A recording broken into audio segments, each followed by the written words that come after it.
What's going on, everybody? My name is C4. Welcome back to the channel today. Very excited to bring you guys episode number 4, better known as season number 4, with the Hawaii Warriors here in College Football 26 Dynasty Rebuild. We capped off last season, tumultuous season, lost Demarcus Davis, our very good, very great, very elite starting quarterback, and, battle. One with a true freshman quarterback, ended up finishing 11-3. That included winning the Mountain West Conference. That included winning the famous Idaho Potato Bowl. Davis, the junior, broke the all-time record for passing touchdowns in the Mountain West Conference. And what I'm kind of getting at is we ended the last episode with what's next for the Hawaii Rainbow Warriors. We are currently going with the updated conferences, so there's a couple known changes that have gone. Outside of, you probably noticed, not a lot of teams from the Mountain West. We also saw Texas State leave the Sun Belt to kind of reform the Pac-12, which is now going to be not just Oregon State and Washington State. We got Utah State, Texas State, San Diego State, Fresno State, Colorado State, and Boise State. Some of these opponents we have rivalry games with, but they're the best teams in the Mountain West. So anyways, I just left you guys with the question, should we stay in the Mountain West for another year? Because I kind of thought, above all, you should win your conference twice. That's kind of how we handled the rebuilds last year, and before you could jump conferences. We've only won it once. We've been to 2 straight championship games, but we only had the 1 win. So I'm going to be completely honest with you. I thought throwing up this Pac-12 idea, maybe there'll be something fun to do next year, year 5. Maybe not this year. I'm good trying to just stay here. But the more I think about it, look at who's coming in for the teams that we're losing. We're losing Boise State, San Diego State, like the big dogs of the Mountain West. And we're gaining Northern Illinois and UTEP. So I think if we stay in the Mountain West, we're going to punish ourselves. Like, there's no chance with these changes. Like, our conference prestige, which is a fairly popular deal breaker for players, it's going to plummet. The whole, where it standed before we did these conference alignment, the Mountain West conference prestige was higher than the Pac-12, but that's because Pac-12 only had 2 teams. But stealing away the best teams from the Mountain West, I would be shocked if we ran back this season in the Mountain West, that the Pac-12 wouldn't be considerably higher, or probably more so, the Mountain West wouldn't be considerably lower because of the caliber of team that we just lost. So I think we'd be punishing ourselves staying in the Mountain West. I think overall I'd rather stay 1 more year. But the fact that it's clear as day that we would be punishing ourselves by staying in the Mountain West another season, it is time to become the team that is going to be the face of the resurgence of the Pac-12. The Hawaii Rainbow Warriors are making the best informed decision. Maybe Dwayne The Rock Johnson said, if you don't make this jump, we're cutting our NIL money in half. So as you can see with the Pac-12, we are recreating the Pac-12. I did a test run, had some concerns, had some, is this going to work? Is this going to ruin the series? Is it buggy? What we need to do right now is you have to have 10 teams for this to give us a championship game. Like, I did a test rebuild with 9 teams, went to the end of the season. We did make the college football playoff. I just forced every win. We went undefeated. So you can make the college football playoff from the Pac-12. But there was no championship game. I was like, oh, that's kind of weird. Okay, well, whatever. But as soon as I added the 10 teams, you get the big pop-up. The big, like, hey, welcome to the Pac-12 Championship. So we need to find 1 more team to join. Now, I'm pretty sure I read on the internet that while the Pac-12 was trying to add these new teams, like the Boise States and stuff, that Memphis and Tulane were in the discussion. I think, I'm thinking, like, all right, well, Tulane's a 3-star program. That's going to help raise the prestige of the Pac-12. But I reached out to you guys just because, like, you know what, that is me personally kind of cheesing there. And I mean, Tulane, why would they, I feel like a lot of these teams can get hot. They can make the American great. Maybe make the American compete with the Pac-12. So maybe they want to stay there, fight for the place, even if the money's a little bit different. But the other team that was kind of made sense is like, well, who's kind of been a pain in our ass in the Mountain West? I think UNLV is a program that would, the championship game is hosted in their stadium. And you guys voted overwhelmingly. I was kind of almost hoping, like, all right, come on, guys. Tulane, let's go with a better team. Almost everybody wanted me to get UNLV, so we're going to side with you guys. And they are going to be the 10th team to join the Pac-12. Do not leave the Mountain West like high and dry. I am going to also throw in New Mexico State just to give them an even number 8 teams. Try to help them out a little bit. So take a look at our very first schedule in Pac-12 play. It's going to take probably a season to kind of get everything fully up and min-max. But I'm going to actually take us off week 0. It's kind of, we're above that now in the Pac-12. We're going to start with a nice tune-up, FCS East, and that is going to roll into a gigantic game against ranked UCLA in the Rose Bowl. We got Oregon State, San Diego State, Colorado State, UNLV, Texas State, Boise State, Utah State, Fresno State. So we're getting all of the newcomers, plus Pitt and UConn sprinkled in there to the Pac-12. And I mean, yeah, Washington State can wait. Hopefully we can play Washington State in the championship game. So I think for our recruiting, now that we've made the big jump to reignite the Pac-12, we want to be the big dogs in the Pac-12. We're going to have our safety. We'll call it our safety net. Okay, this is likely going to blow up in our face, but as you can see, we have 27 to 35 targets, which is a little bit on the high end for what I like to control. But I got our 3 stars here. And for the most part, we are within the top 5 schools of each and every one of these 3 stars, which is a great spot to be. But I was also like, you know what? 4 stars. You know, we got a couple last year. We had 3, I think 2 or 3 in the recruiting cycle. So like 4 stars are now a thing. We have, we're very lucky that we have a couple 4 stars that like have us within their top 10. We got Kenyon Osgood here, wide receiver. Top 10, 10 on the spot. Also is a gem, top 250 player. So, I mean, it's all about at what point in time do we got Mount here at corners, a 4-star gem. Do we try to, swing for the fences here a little bit? Let's get Hawaii. Let's speed this up if we potentially can. So we have all these 4 stars, part of our pipeline. We got 2 gem guards would be sick, but we're nowhere near their top 10 right now. We got Hasty at wide receiver, 6'5" with almost 90 speed. That'd be pretty sick. Spillman has some speed. We got Goodley at quarterback, 96 throw power, not 5'11", 214. Very much a college quarterback, but that will work. But as you can see, they're all part of our pipelines. So that checks out. They're all for the most part low end 4 stars. When no one is a top 100 player.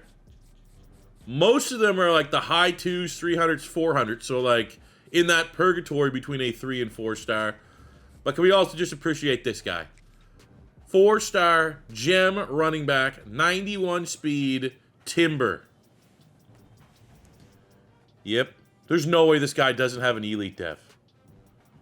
So we're going to try. We'll see. We'll see if we can make some ground here. Our hours actually went down a little bit. I assume that could be due to the switch to the Pac-12 and their prestige being a little bit lower at face value. But I think we have enough 3 stars here that, if things go tits up with the 4 stars, we're still going to have a nice board of nice-looking 3s that'll help the roster. Loved up our coach as well, so we're going to get tier 3 here, Portal King for the quarterbacks. Just because it is Demarcus Davis' final year, and you never know. We'll get as much luck as we could potentially get there. But until when the hell are we going to have 2 top 5 recruiting classes? We're probably done in recruiter. So it's where do we spend our points from here on out? Do we think about, saving up to 30 to get tactician so that we can then go and get architect? Again, it's just, I love tier 3 and architect. How financially feasible is that as a goal of ours right now? Because not only we have to get 30, so we need basically almost 100 points before we can even unlock architect. More than 100 points. Because you need to unlock this for 30. You got to spend 50. And then I'd have to spend another 15 to unlock architect. So that's quite the investment to go that direction to only really want to get limitless. You know what I'm saying? Tier 2 is not bad. all these are not bad. But the real value, in my opinion, is tier 3 there. So, we also recently unlocked Master Motivator for 15. And within Master Motivator, wear and tear, sure, that helps. Quarterbacks are less likely to transfer. I guess. Increase all XP gains for quarterback. All those things are certainly valuable. The other question is, do we think we're going to have a first rounder again? Because one more first rounder and we're going to be able to get talent developer, which I would say I would rather, if all things were equal, unlock talent developer and start unlocking these versus going the master motivator route. But then also we're going to have to wait till the end of the season. That means we'd just be banking our points all year long and not really being able to spend, because all those are pretty sick. In particular, Tier 2 is valuable, Tier 3 is valuable, Tier 4 is very valuable. I think we'll wait. No rush right now. Because our team's pretty sick. Again, I've had people literally also agree that, like, your team ratings are, like, not necessarily, like, there's no way that my team's that good. We have great players, but, like, I don't even average one of those ratings. So, like, again, I don't know. People say sometimes it does with, like, archetypes and all that stuff, and we have a good team. I definitely don't think we have a 90 overall team, but looking at, like, are we going to have a first rounder this year? I could see Davison. We have 294 running backs. We're going to need to rely on them a little bit. They could certainly, you know, Zavala at wide receiver at 92. He could be like Quincy Porter was as a junior, declare and eventually be a first round. Ty Best, the first elite recruit we landed. He could bounce. He's a 91 overall. Absolute monster. Demarcus Davis is an 87. Again, I don't know if that's necessarily a high enough threshold to go in the first round. But, I mean, we got a dangerous team. I would say the one thing I don't love about this team going in this year is, like, at the end of the day, we like throwing the football. We have a great quarterback that can throw the football, but our team is a better run team. Zavala at 92 wide receiver is great. Outside of that, I mean, we know Nakua's underrated, better than an 80 overall. But we don't, you know, hey, I like speed. I like throwing the deep ball. We don't really have a whole lot of speed at wide receiver. And if I was looking at this roster, I would say we'd be a run-first offense. And that's kind of weird to say when you're Hawaii. Because you look at our offensive line, we got, you know, again, it's because of the position switches. They're all over the place. But we have an 80 center, 86 at guard, 87, 85, 80s. Every single position is an 80. Like, I'd say our offensive line across the board is probably like an 81, 82 overall, which should be, you know, as good as probably anybody in the newly reformed Pac-12. I think the our D-line is probably one of the best in the Pac-12. Our linebacking core is a work in progress, nothing special. Our corner room is fine. Also, nothing special. I have no strong safeties officially on the roster. God bless the position switch glitch, which has yet to be patched here in offline franchise modes. Online franchises got that update. Got to wait a little bit for offline. Probably by the time it comes up for offline, we'll be done, because I am going to bring Hawaii a national championship sooner than later. So for our recruiting board, things are looking pretty good for our board that's stretched relatively thin. We got head starts, but, you know, how many times have we seen head starts be nothing but false hope? I'd like to get some of these smaller, you know, the 3-star guys locked up, usually around, you know, week 4, week 5. We can get a couple of them to drop. We can allocate a couple more hours elsewhere. I say my worry right now is I don't have enough send the houses. Don't have enough 50s thrown out there yet. So we'll have to, you know, keep an eye on that, keep tabs on that. Hopefully not watch these guys because we have trying to target way too many. Just pick bigger schools. So game 1 in the Pac-12 is tune-up. We get FCS. And this is just going to give you, how are we going to play in the sim this year? We're already losing 3-0. But I'd love to see, like, hey, we're 90 overall in the odds of the game. This should be 50 points, 60 points scored, 70 points scored. But the reality is, oh my God, the moment is going to be too big for this team. We are barely beating FCS. Only field goals. At home. There we go. Okay, picked it up a little bit here in the second half. But that, hey, we'll know. Keep tabs on that. First 3 quarters, our coach can barely believe it. But in week number 2, it is time to get our first real taste of, you know, not necessarily the opponent anymore. Things have changed. But in the Rose Bowl, that's what I think of. That is the place, the sacred ground, when I think of Pac-12 football. Hawaii got a ranking. We got that quality win over FCS. They give us number 24 in the nation. Go. I mean, we know the quality competition. Last year we played Utah.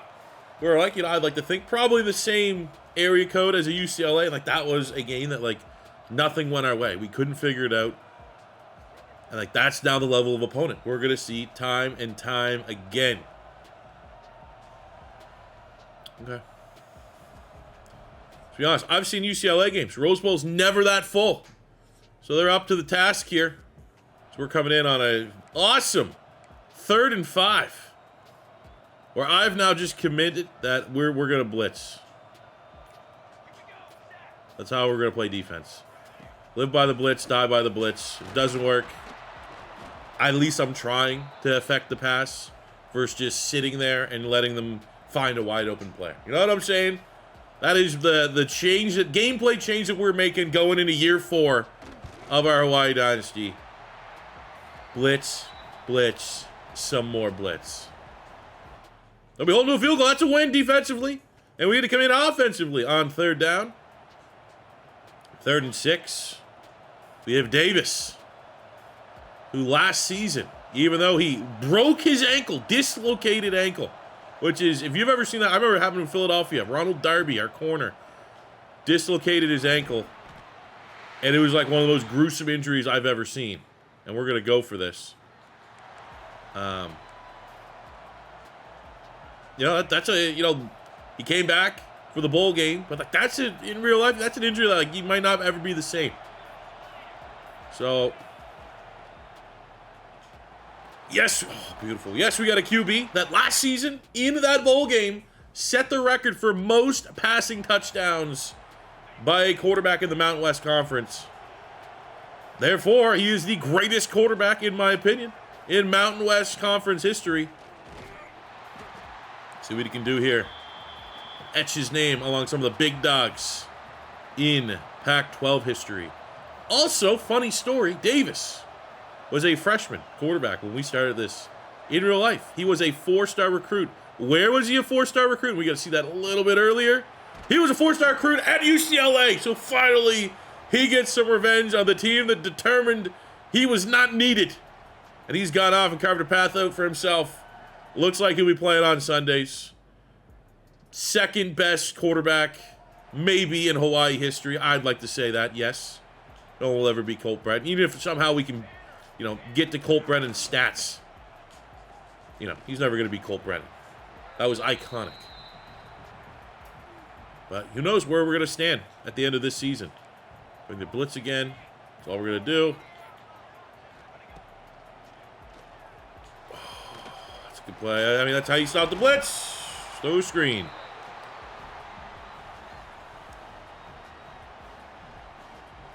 Let's go Bess. 91 overall, looking like a future 1st-round pick.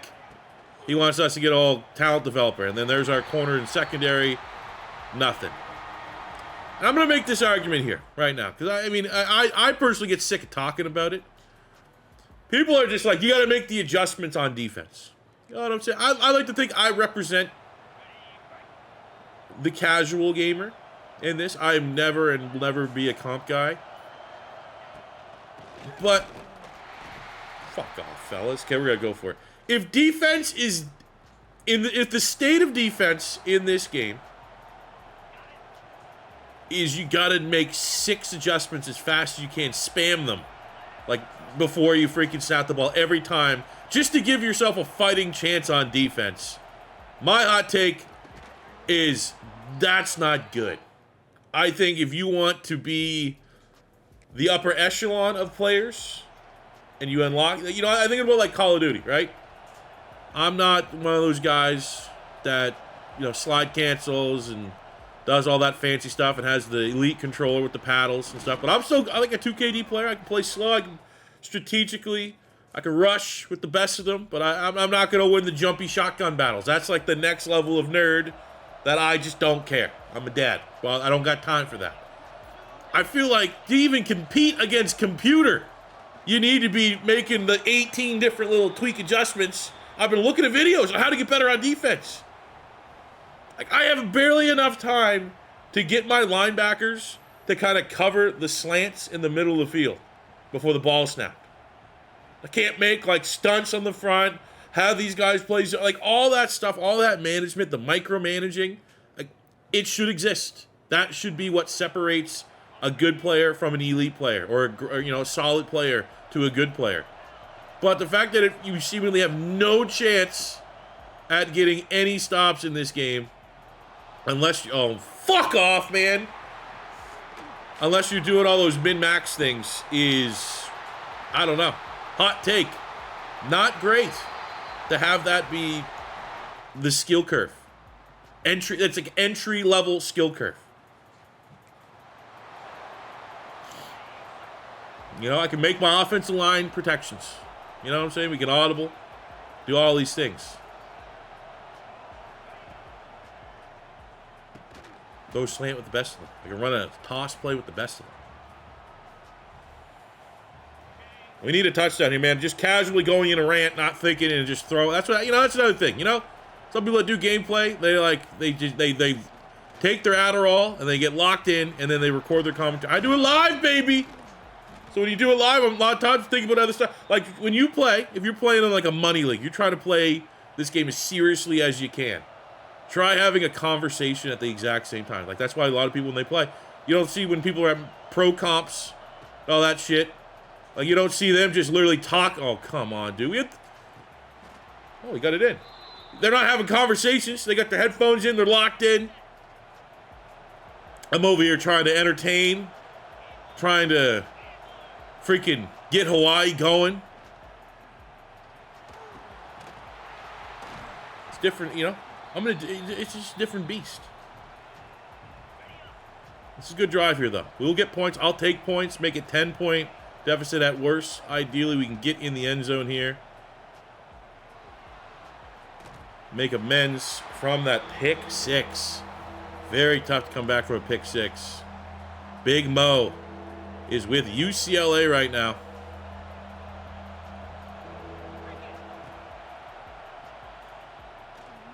Oh my God. That's good. That was going to be pick. I was going to throw that. I think the safety was going to jump on it in the end zone. I will take the points. Phenomenal. That's actually an outstanding kick. Right down the middle. Cut the deficit to 10. Beautiful, fellas. Get me back in on offense, boys. Bring the blitz again. Get a stop. Give me the ball on offense. I'll go get a touchdown. We'll make it a one-score game. Go. Off the field. Third down. Don't be third and brutal. Okay, 3rd and 1. Very nice. We got Hogue. Hoagie's in the backfield. The sophomore transfer is an absolute like his skill cap. He's probably, I'm not gonna say 99, but he's gonna be probably a future first-round pick. We got 3rd and 9. Not a great job by the sim giving us. Go to Nakua. Big time grab on the sideline. That is one of the best connections in college football. Davis and Nakua have been doing it for 3 years now. Professional. Come on. I mean, this is a step up. UCLA's not the UCLA of... I don't know. Actually, since I've been a fan, I don't know if UCLA's ever been good. But we always kind of assumed that they were like, you know, a serious football program. Maybe that hasn't been the case the last couple years. But I still think, you know, from a roster standpoint, in the trenches, advantage UCLA versus us. Maybe not a big advantage. Everyone on our O-line's in 80 overall at least. But certainly feeling it here today, but we run through the contact. Touchdown. And that is the embrace of the fact that, you know, you talk about stables of running back. We have 2 90-plus running backs. We got to utilize them. And there's a great job. There we go. I mean, I'm just, come on, dude. I'm not going down you're not giving them multiple scores and then being like, hey, you're still not going on offense, going on 3rd down after we let them get another fucking touchdown. All right, well, fraudulent claims. We're at a spot right now. Hawaii making this jump. I think where we're at in this rebuild, this scoreline should be inverse. I did throw a pick 6, but definitely feels like that's not the deciding factor in this game. We're just overmatched on the road. And, I'll be honest, a little bit worried about what the future might hold. Now, the good news is most of the Pac-12 is kind of Mountain West. I think against Mountain West, we'll be comfortable. It won't be overwhelming. But it's still, man, this is Rose Bowl. This was a terrific opportunity to make a statement. And the fact of the matter is, just you can't give up 46 points. You can't give up 39 points defensively, right? Excluding pick 6.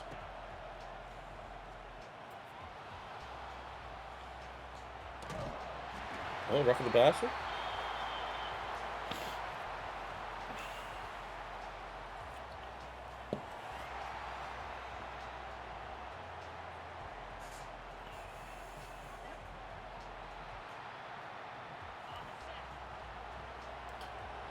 We said that it's over, man. Touchdown, 2-pointer. Onside. Touchdown. Yeah.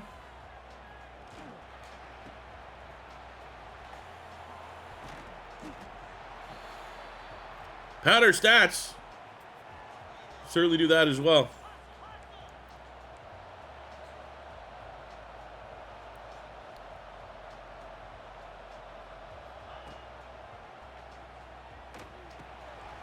Oh, there we go. Nice little screen pass. Absolute decleat. I don't even think it lets us run the 2-pointers. I mean, I want to be honest. It's going to be the computer. If we're going to get this, it's going to be the computer hooking us up. Damn. I mean, we showed fight, but again, defense, secondary in particular, didn't give us a whole lot of a chance. Damn. We're getting smacked now on the recruiting cycle. It's our fault. We went and said, you know what, we can compete with some of these big. Now I will also say, holy shit, we're in week 3 and we have all these guys ready to commit. You get usually week 7, week 8, but we absolutely fucked our bowl. We're gonna get probably 2 or 3 of these 4. I mean, the worst thing is the hours. We lost hours. And it has to be, again, probably someone that actually knows what, it has to be because we switched conferences. If we stayed in the Mountain West, I imagine our hours would have been, we didn't lose school prestige. Brutal. So we're not going to win a pissing contest against Georgia and Clemson, who have timber. We're going to have to cannibalize our board here to give and target the guys we actually have a shot with. I think we can compete with South Carolina. We're looking good for Osgood. That's he's going to commit to Washington before we have a chance.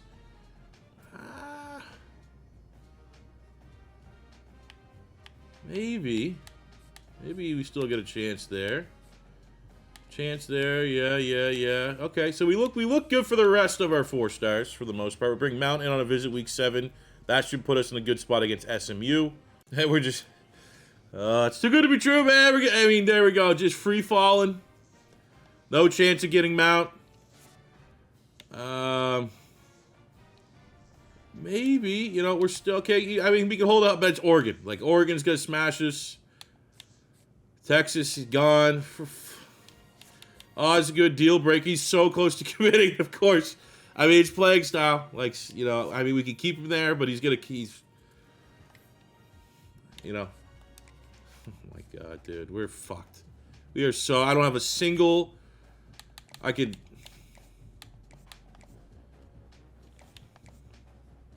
it's failure.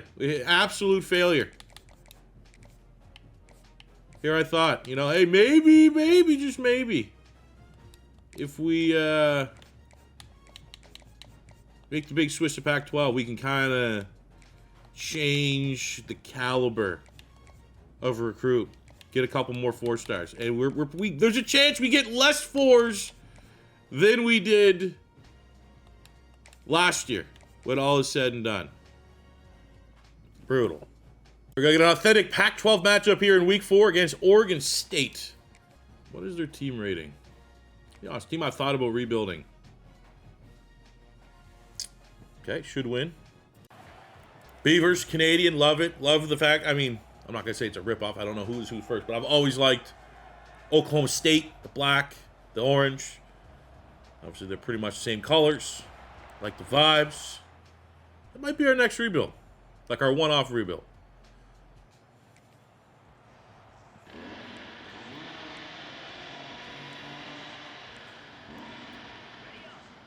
Great opening field position here. Halfback direct. 3rd and 1. Gets... Oh, man, I love some of these blocks, dude. Absolute straight out of Blitz, the league.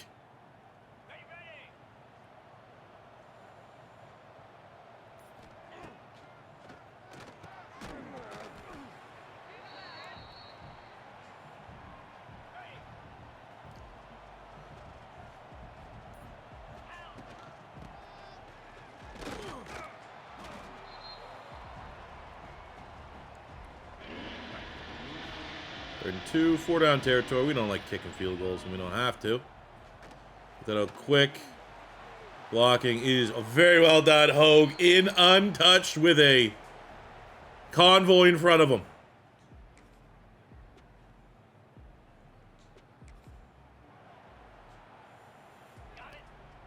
Hop in on defense. Sure love doing that.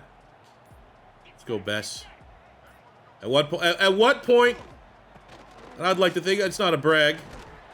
I'm a pretty good user in the D-line. So, like, now, at what point does my 91 first-round pick D tackle, like, get pressure, get off blocks? Like, look up, just still stonewalled. Awesome. And there would be my other argument. This is going to be the last time I complain about defense. Obviously, it's easy. I'm not, user in the D-line is very easy. The fact that it's completely 100% not viable to use your D-lineman and have, like, not this result on... It's like, how is that working as intended? Like, you're telling me everybody on the back end is so dumb and stupid and plays like they're on all rookie every single time that you have to, like, manipulate where they're playing, where they're... Like, I don't know. The list goes on and on and on.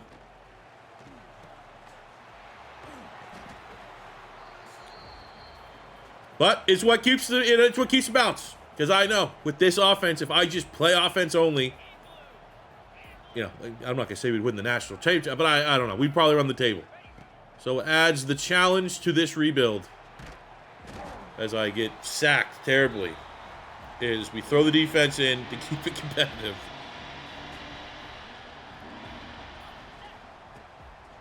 Have to get this to the running back. Go for it. 4th and 5. Double stick.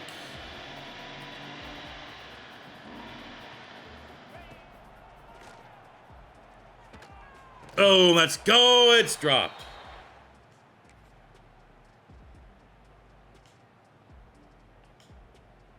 I give up a field goal. Oh, shit. I should have came in there. All right, no, we're good. 3rd down. Down 3. Trying to get it tied up or a lead at halftime.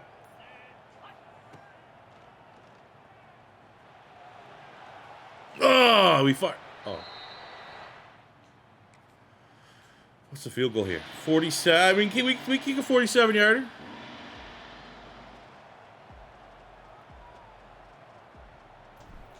That looks good. Boom! Money! Salvage that drive. Come on, let me in. 3rd down, let's go, boys.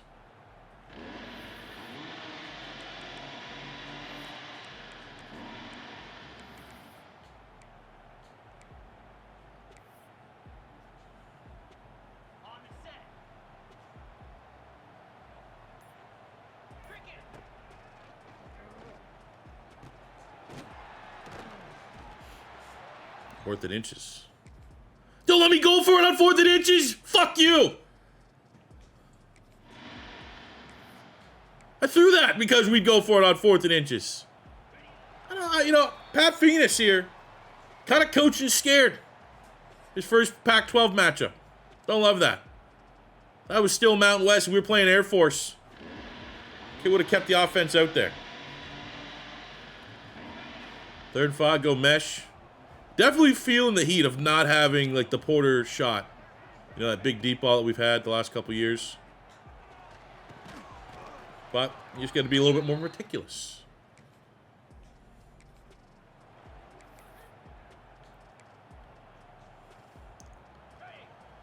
Fourth quarter, 10-10, low-scoring game. Credit where credit's due. I hate our defense. They're doing a good job. Offensive line, fucking terrible. 47-yarder. He's one of the best young freshman kicker in the country.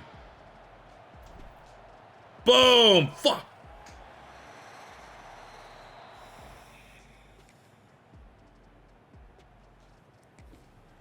All right, let's try. That's my point. That's what you're gonna get on defense. I'm gonna stand up for those that want to use the D line. That's all I'm gonna do, and then I'm gonna send this feedback because the comp players can bitch and moan about like picks and they get that fixed. All right, I'm gonna throw my creator weight around. I'm gonna be the D line, and how about is this the experience if you're using a D line? What we're gonna see here every game this year, I'm using the D line. I'm gonna see how many sacks I get. Keep the count. We're already 2 games in, 0 sacks. So let's just keep that. Let's keep the counter going, and we can send that to the EA devs. 91 D tackle. He's going to be better than every single center guard that he's going to face all year. We have like 98 power move, in the 80s for finesse move, in the high 90s for strength. There is no way, shape, or form that he should every week get shut out from getting after the quarterback. I'm not saying I need 5-6 sacks. What I'm saying is he's got to be a game record. And the fact of the matter is, that could stand. That looks like it probably won't stand. But if it does, it certainly will be a 3-and-out for my team and not letting me go on offense. I will say this. There's going to be probably a time that we're going to have to probably not play the moments. I'm getting strong vibes. Oh, no. There's our 4-star Kukla from Hawaii. Don't love that. The freshman going down, then she's pulling his leg. Hopefully it's just a cramp. I'm getting the vibes here now that we're in year 4. That we're probably never going to win a national championship playing the moments. Just because you're going to get fucked out of like, oh, you're just not going to play offense. It almost feels like the moments are designed to like, oh, we're going to throw a wrench into things. You're not going to play offense, and then you're going to spot them 17 points before we let you come. You know, stuff like that. We may have to pivot. We're still at a good point, because I don't want these to be, this is not intended to be a fucking 10 episode, 10 years, you know? Like, I don't want many more years of this series. Like, in my mind, I was like, all right, 5 to 7. We're in 4. I mean, I've rebuilt them. My team ratings are outstanding. The on-field product, however, not matching up to the talent level that we have on this team. I know my strengths. I will out-rebuild just about anybody. I can run the offense. Any difficulty. Acceptable, for the most part. It's just the elephant in the room. Still looking for that sack. Come on. There we go. I mean, wasn't our guy, but there we go, baby. Call a timeout. Hold him to a field goal attempt. Let's go win it.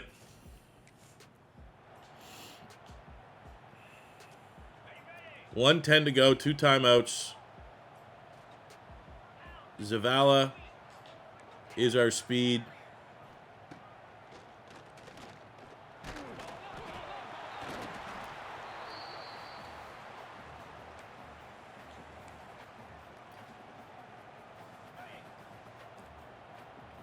I'm going to send my whole O-line to the transfer portal.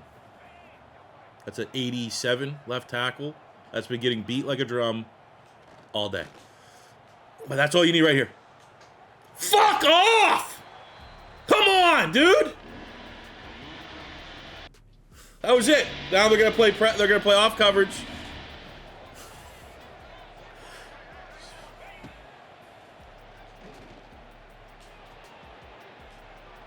Nakua! Who else? Ty Nakua! Oh yeah!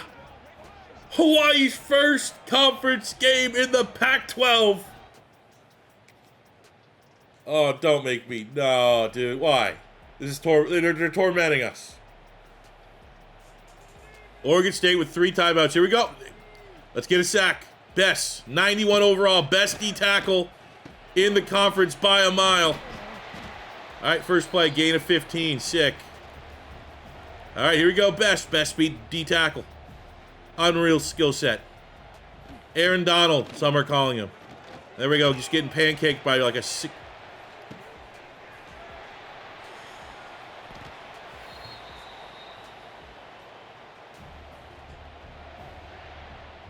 All right, let's go. Best Aaron Donald 2.0. Okay, actually, we're just pause it. We got to do this. If I'm talking shit, we need this to back up. Who is the right guard for Oregon State? Is he like an 80-something? If he's 80-something, it is what it is. Okay, he's 67. All right, so we're going up against 91 versus 67 overall. This is what we're doing. This is what the fuck we're doing! All right.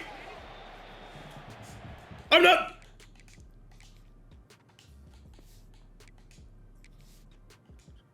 67. We just saw 67. Here's a guy I've used it all game.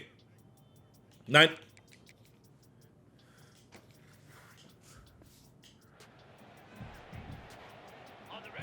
I'm not asking for insta-block shit every time, even though you probably with a matchup like that should. He's fucking throwing us out the club.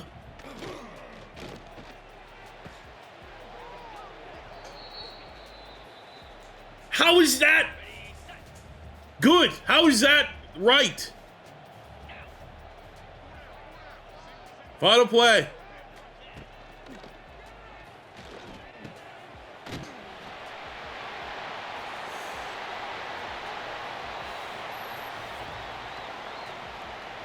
I'm not playing defense for the rest of this season. Fuck this, man. Cheating. That's all. It's cheating. No. No, we suffered our 2 losses.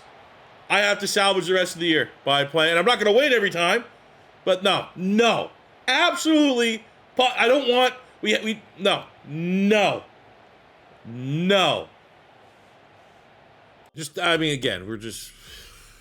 I just want to sim to the end of the year. We lose another quarterback, and the big gamble and optimism of getting these 4 stars. It's not looking good.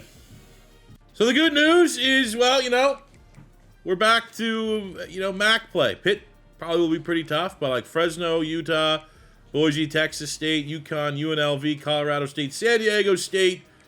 I mean, fuck, we were probably favorites in every game outside of UCLA. But, now we're gonna run. Well, I'm not gonna say we're gonna run the table, but cautiously optimistic that we're gonna at least be able to salvage the season. And our goal, at minimum, this year has got to be get to 3-star prestige, get more recruiting hours. Like, this budget is feeling the pain of it, man. I want to get some exciting recruits. Let's go, San Diego State team we know a lot about. We'll see how we play. We're already down 7. Awesome. You have to stop them. Yeah, at least sometimes our defense plays like the defense that we've seen, on full display more often than not. But I like the fact the offense here is keeping it close, and we'll hop in here in the second quarter. Let's start. We're up 3, 24-21. Let's get some points, get some big momentum here in the second half. Let's see it. Sure wish we were getting some of those 4-star wide receivers that looked like they were going to join us, but I mean, that's, this is our punishment. I personally thought all along that we probably should have stayed in the Mountain West for another year. Got another, try to stack another championship. Great little juke move, stealing the ankles there by Nakua. But, it also made sense. Let's take this game. Let's go to the Pac-12. And, our punishment from that was losing recruiting hours. And, I mean, we're dealing with that. When you're a team, you can't go backwards. We've done nothing to actually, on field, go backwards. So,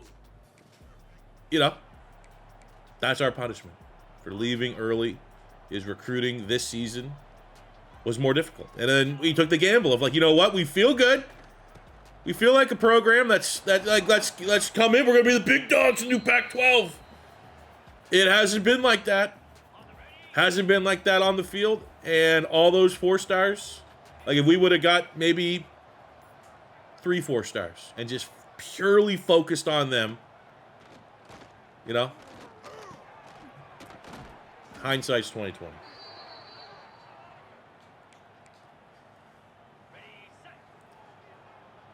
And now we're losing to 0-4. Like, how is my team so... We talked about, you know, your team grades that you get, right? It says, oh, we're 90. Like, there's no fucking way we're 90 overall. Like, ratings do matter at some point, right? Like, there's no sim system, sim engine on Earth that is going to completely throw out ratings. This is almost a 90 overall team against, like, 65 overall team.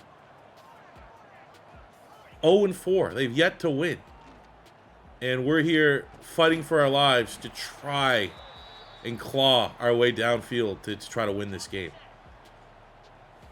I mean, I don't know. Maybe this is a sense of realism.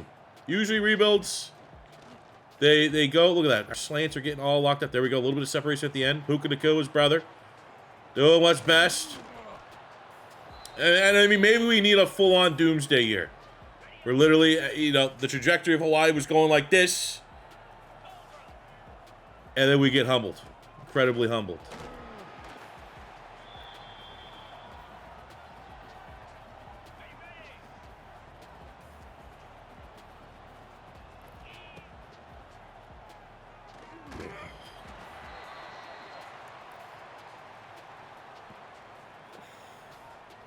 Third and 5. I don't want a field goal. Option route, let's go. And he... Oh, man. Like, they just want us to lose. There's something. The powers that be do not want Hawaii to make this Pac-12 thing a thing, I guess. Brutal drop, man. Wide open.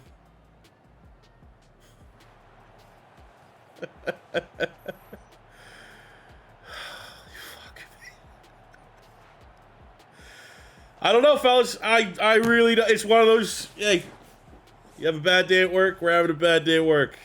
I mean, at this point, how many 4 stars are we going to lose out on now? Like, it's just completely going backwards. We got a 3-star in figures. Great. Let's get these 3 stars in. These are the guys that are going to raise the floor, and then... It's realistic. We're losing to, like, Oregon, Ohio State. You know? The only thing not realistic right now is my team playing to their ratings. Everything else, very realistic. Can't get too upset, you know? We are a team that probably should maybe have a chance at a couple 4 stars right now. But, man. Gotta win. I don't think we've lost to Colorado State yet. So, come on, defense, don't give up 30-plus points. Another team that we are almost 20 overall points better on paper. But it's a road game, so you get that road disadvantage. Come on, let's go, dudes. But we're gonna pick up the pace in this season just because it's a lost cause at this point. So we'll sim maybe a little bit more than I like to in this long form. Because I mean, what are we gonna do? We're gonna fucking watch this at 1-4, sit here for 10 minutes, scratch and claw our way over, you know, Fresno State. These guys here, like, they should be layups. This should be the equivalent of seeing FCS on the schedule. And it's so fucking hard to, like, get an inch in anything. Recruiting, on-field product, like, it's growing pains. That's all it is. It's growing pains. Happy that we bounced back with a win here on the road. Should be a good one. Pain in the ass. The other non-actual Pac-12 team that we decided to bring with us in the change. A big rivalry matchup here against 4-2, undefeated 3-0 in Pac-12 play, UNLV Rebels. Handling the change better than we are. Honestly, it's fair to say, I mean, ooh, Boise State's not loving it. They're 3-3, 0-3 in Pac-12 play. Who'd have thought UNLV, Utah State would be 4-2? There we go. Back at home. We're probably going to be saying this a lot. Finding that next win that can maybe spark a run here to close out the year. This is a great opportunity. UNLV have been a team. They've been a pain in our ass. We played them last year. It was the first game off of the Marcus Davis injury with a backup freshman at UNLV. It was not great. They're a team that's probably, maybe even more so than like Boise State, been the pain in the ass, our big rivals on field from the Mountain West.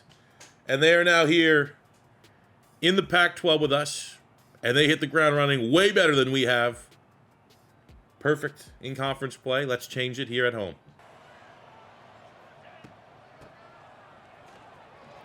Oh, big run. Woo! Freshman Jabari Clark sneaking on the... Is there an injury?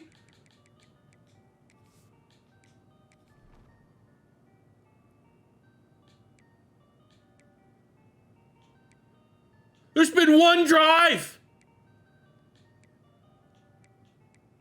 We had a clean bill of health going into this. This is a season from hell.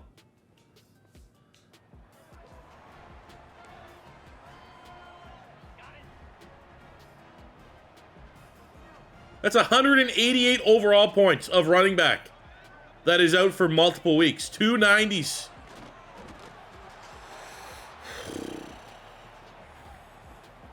I mean, if that means we got to throw the football more, we got to rely on Demarcus Davis a little bit more. We got to rely on that senior duo of him and Kai Nakua. It's not really going to be the end of the world, is it? So, let's go. Clark is in. True freshman or not, we should be able to beat these first-year Pac-12 teams.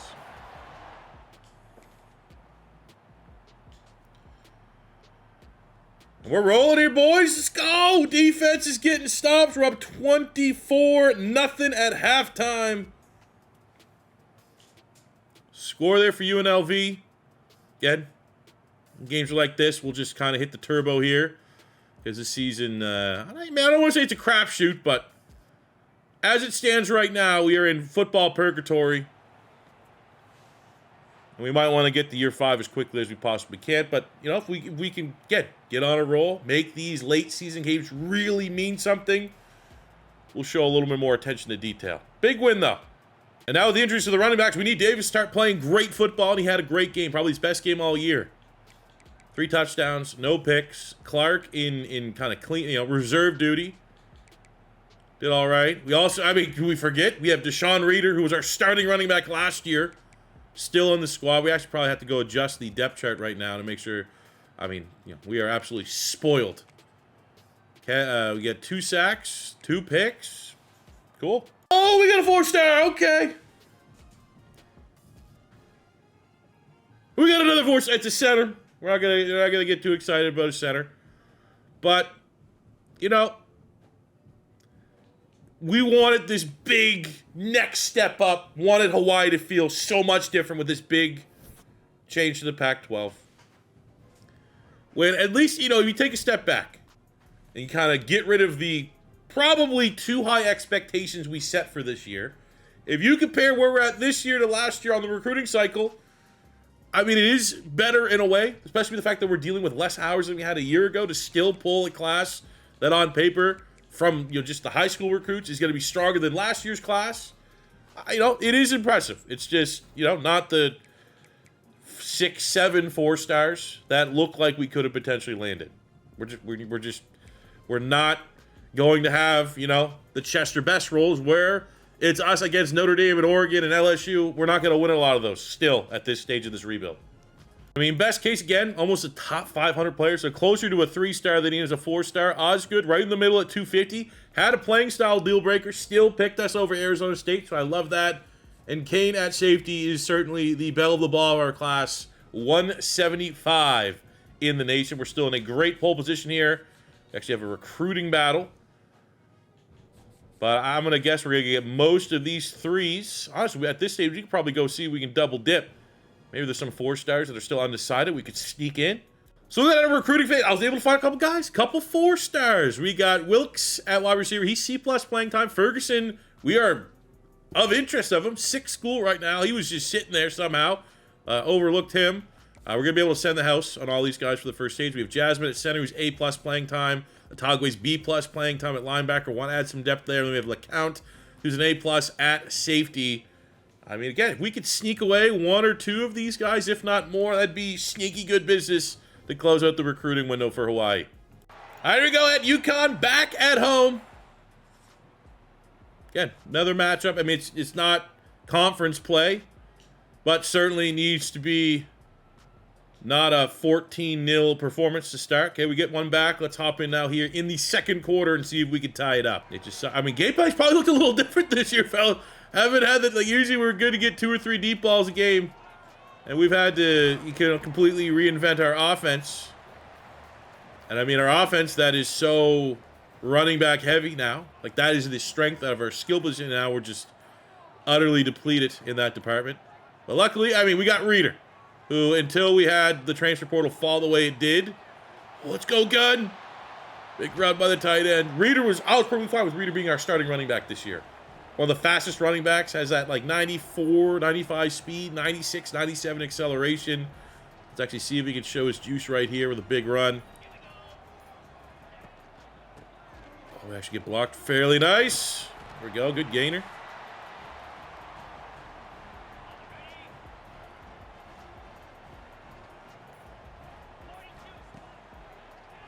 We got Zabel. I mean, he's our only speed option. Oh, let's go! That's what I want, though, in the portal. What we're looking for is speed. Give me some burners.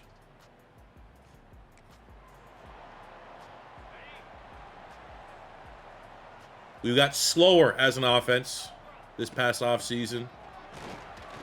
That's just not how I want my team to be ran.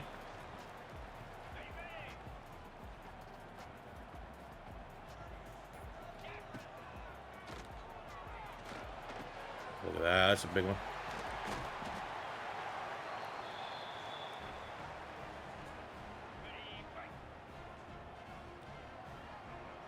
Let's keep feeding with the backfield. That's our go-to right here. Out in space. They're not reading it.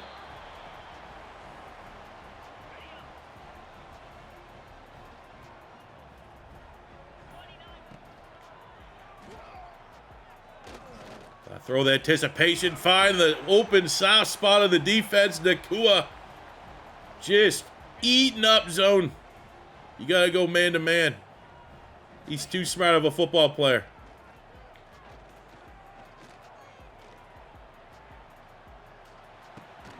Just get, free 5 yards there. Avoid the big hit on our quarterback.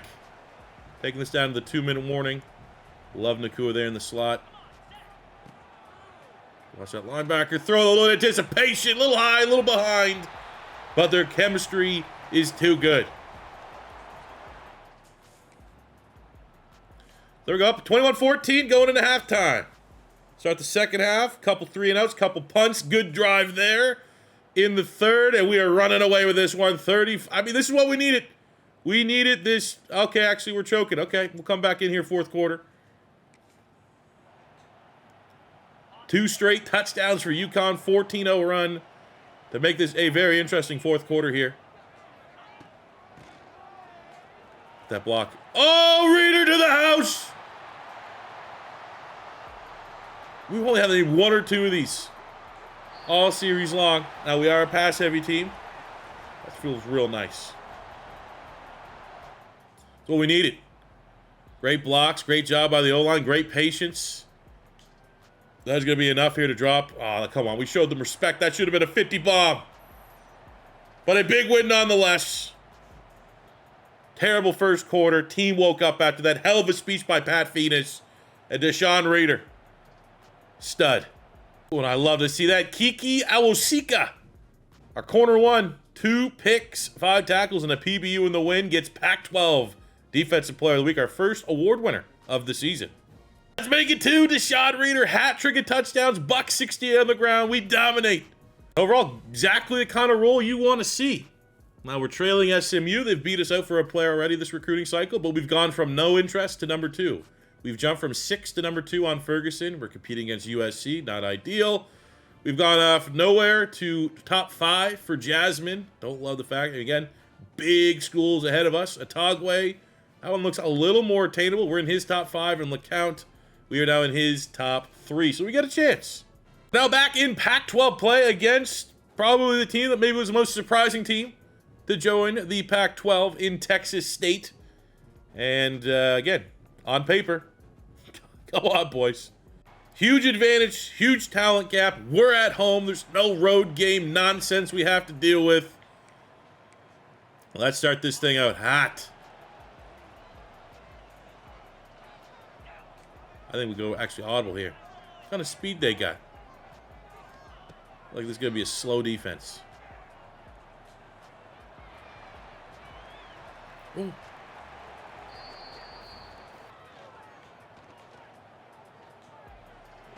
We go, rifle that in. Oh! Perfectly timed. Get destroyed jump.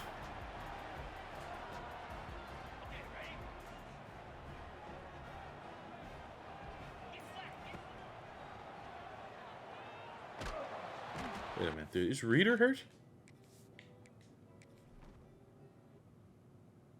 Dude.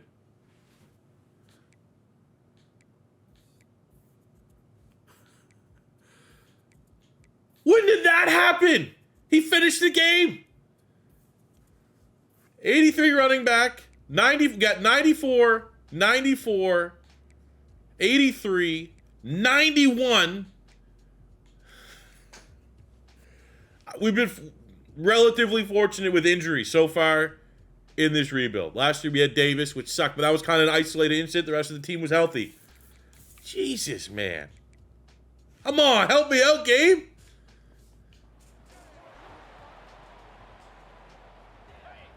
We're down 3 running backs. And our 4th running back is like Hawaii homegrown. Like, he's terrible. Oh, my God.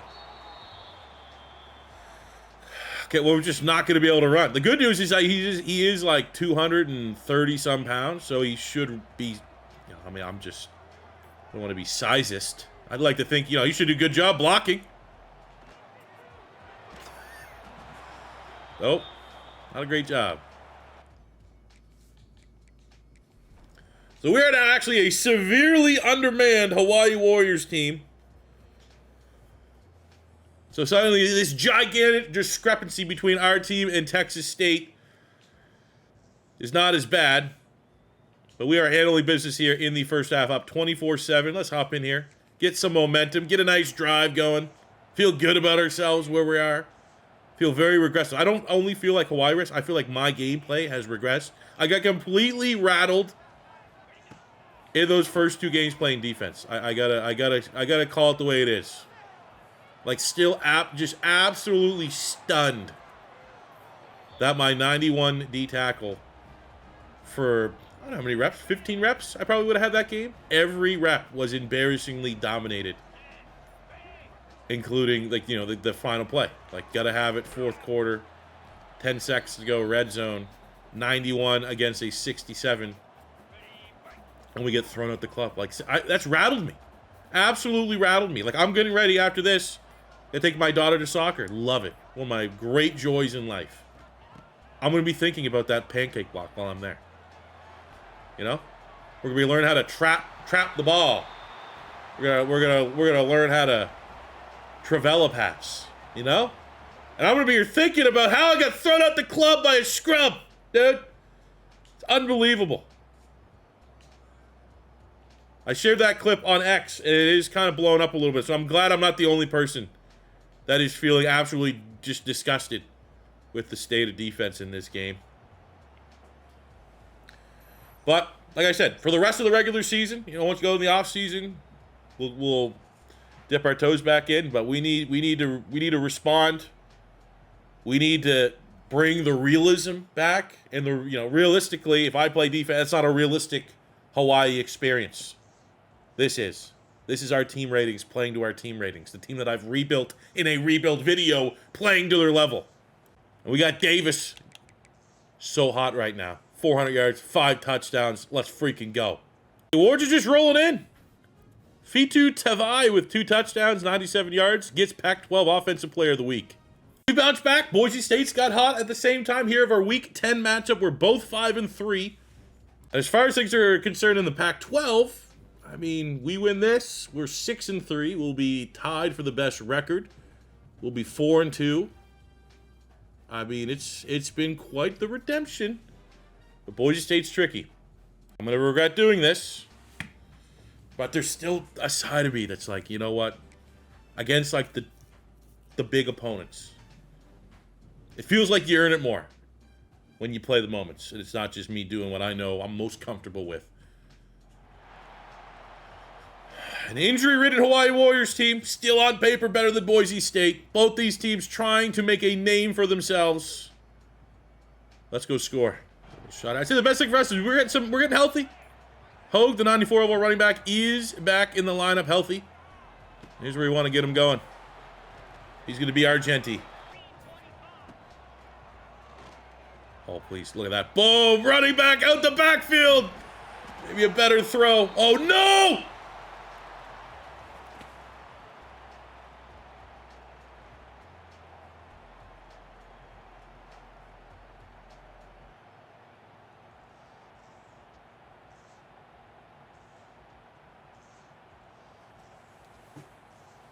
Not again. Not too strong. Okay, we got the transfer. Kennedy. All right. It's Kennedy. Kennedy. Let's go. We can run that slant. But we are very, very nervous about the injury there to Davis. Very nervous. After this drive, we'll see where we're at. We're getting a great 1st and goal. Best is still not back on the D-line. I mean, you know, is that realistically something that can happen? You make the jump up from Mountain West to the Pac-12. Maybe not like in real life right now because Pac-12 is not existent, but you think of Pac-12 back at its peak. You know, that's big boy football. We're not used to the size of the athletes, the big hits. We got a nice little blitz. Hey, guys, let's try to sneak right behind this D tackle. Oh, yeah! Yeah, let's go! That's a win!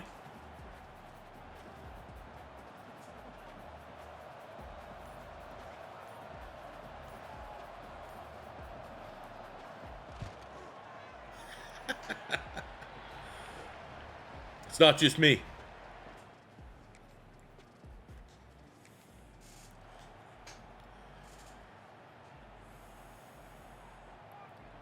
All right, now we're coming 3rd and 6. I mean, that's just... I think we have to be aggressive. I don't... Oh, come on, coach. Yeah, let's go. We're down our star quarterback right now for a TBD. What do we got to lose? 5-3. At home.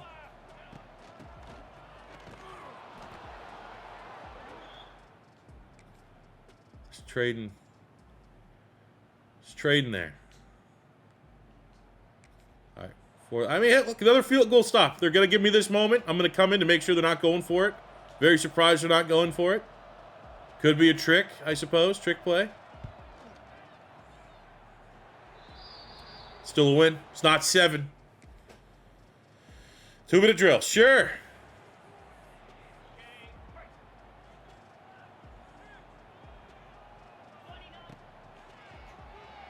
Our little screen.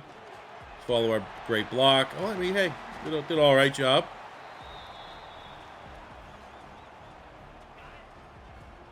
Davis is back. Let's go. You know, this is it. This is it. This is his senior season. He knows. He knows. You know, might not. You know, CFL. Maybe not NFL. Next level. So this is it. This is as good as it's gonna get. If there's long-term health risks, you know, let's sacrifice for your team here.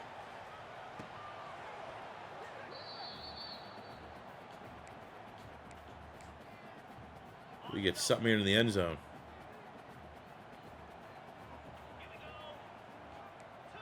We get Hogue at the backfield. I don't want that to... for fuck's sake. I want that to... Should have done wheel route there. 55 yards, huh? At home. Freshman kicker. Look at that. Look at the disrespect. Think we're not even going to get there putting a return man.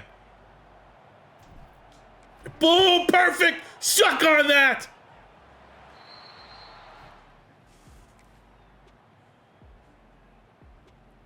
Third down. Yes, sir. What a kick.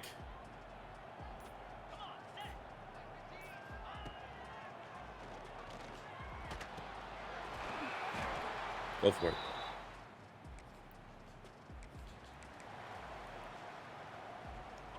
Fourth and 1. 94 overall running back. Absolute machine. Got stopped on fourth down last time. This time will not be denied.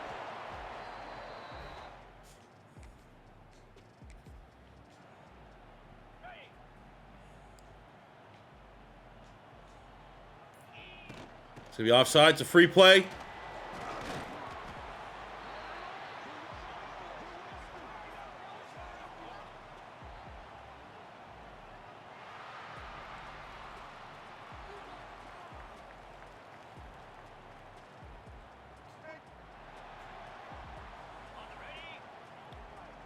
Just punch it in.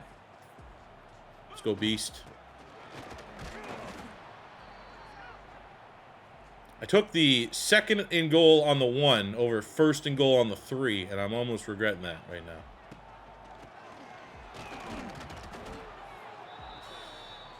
Oh, we're getting this in there. It's the last thing we do, fellas. We're getting this in there. God damn it! An off-ball wide receiver. I think instant score. Oh my God, this is the season from hell.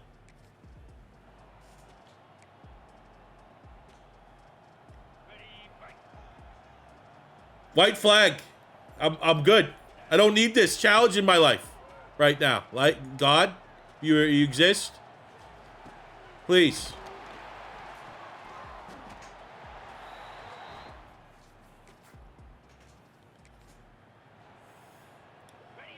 Oh, we had a good response here. Can we get... There's no way we're getting stuffed again. How is the O-line this ill-prepared to win in the trenches, fellas? Maybe we need a jet pass, you know, maybe get a little razzle-dazzle, a little window dressing. Devay left with an injury. He's playing... I mean, we got a couple guys here playing banged up. Third and goal on the 1. Because when are we gonna man up as a video game audience and just demand these guys put the tush push in the game? There we go.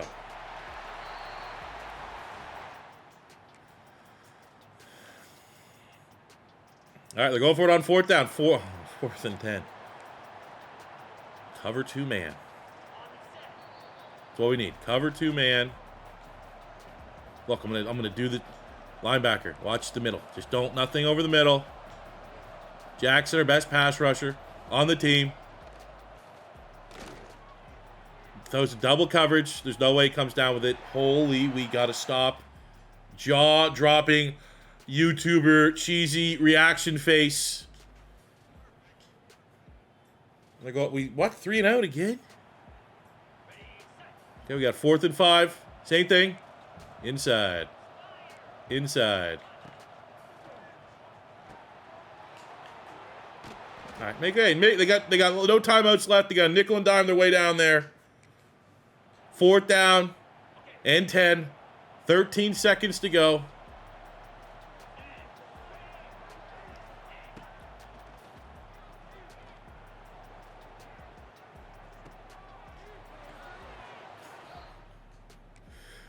It is absolutely disgusting that they caught that.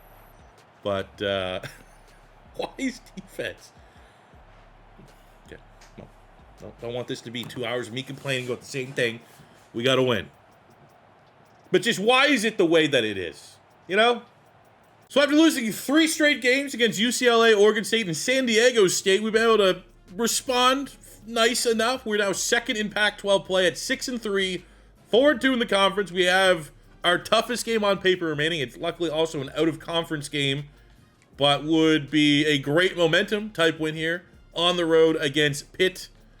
And then we wrap up with 2 more divisional Pac-12 matchups and a rivalry game against Fresno State to cap off the season. They're 2-7. Sure, that's not going to be a trap game. The good news is that we're getting Ty Bess, who, even though I struggle while using him, I want him out there. He'll be back next week. And because Pitt is by far the toughest opponent left on the schedule, we'll play the moments again. Earn it. We earned that. I'm not denying the fact that, I mean, I'm never going to be able, in this type of series, to get these videos out on a respectable amount of time if I'm playing all the games. So play the moments is kind of what most rebuild people do right now. When you are playing both and you win, it definitely does feel personally a little bit more rewarding than just when I'm playing all offense. So I do like the fact that we're going to put that importance on these big games so that when we do win these big games, it does feel a little more rewarding. And, you know, again, the only way, as much as I hate defense, and as much as I'm going to beat a dead horse complaining about defense, and there's probably a good chance they patch something to make it a little bit easier for the more casual father of two gamer that just wants to play, you know, decent enough defense here. But the only way I'm going to get better, even just marginally better, even just 5% better, is by sucking it up and trying to figure it out. I definitely know, for me, I'm going to have to explore, and I want to anyway. I'm going to get in the lab and figure out the stunts, because I think maybe that's something to do with it. They had this whole new, like, D-line stunt mechanism, and they probably want all the users on the D-line, if that's how you decide you want to play, you know, you're going to need to utilize that. That is terrible. Terrible defensive resistance there, but luckily, this could be a high-scoring game. Get a goal to go on the 4. We're going to see if we can get this in with Hoagies. All right. Have you guys noticed that, like, fullback recruits are all, like, 180 pounds? Like, not fullbacks? I'd love to, like, just run out of the eye every now and again and just smash mouth guys. Well, it's not the run and shoot, but I don't know. It's times like that, runs like that make you miss just having a, you know, we're going to, you know, either the hammer, you the nail in the run game.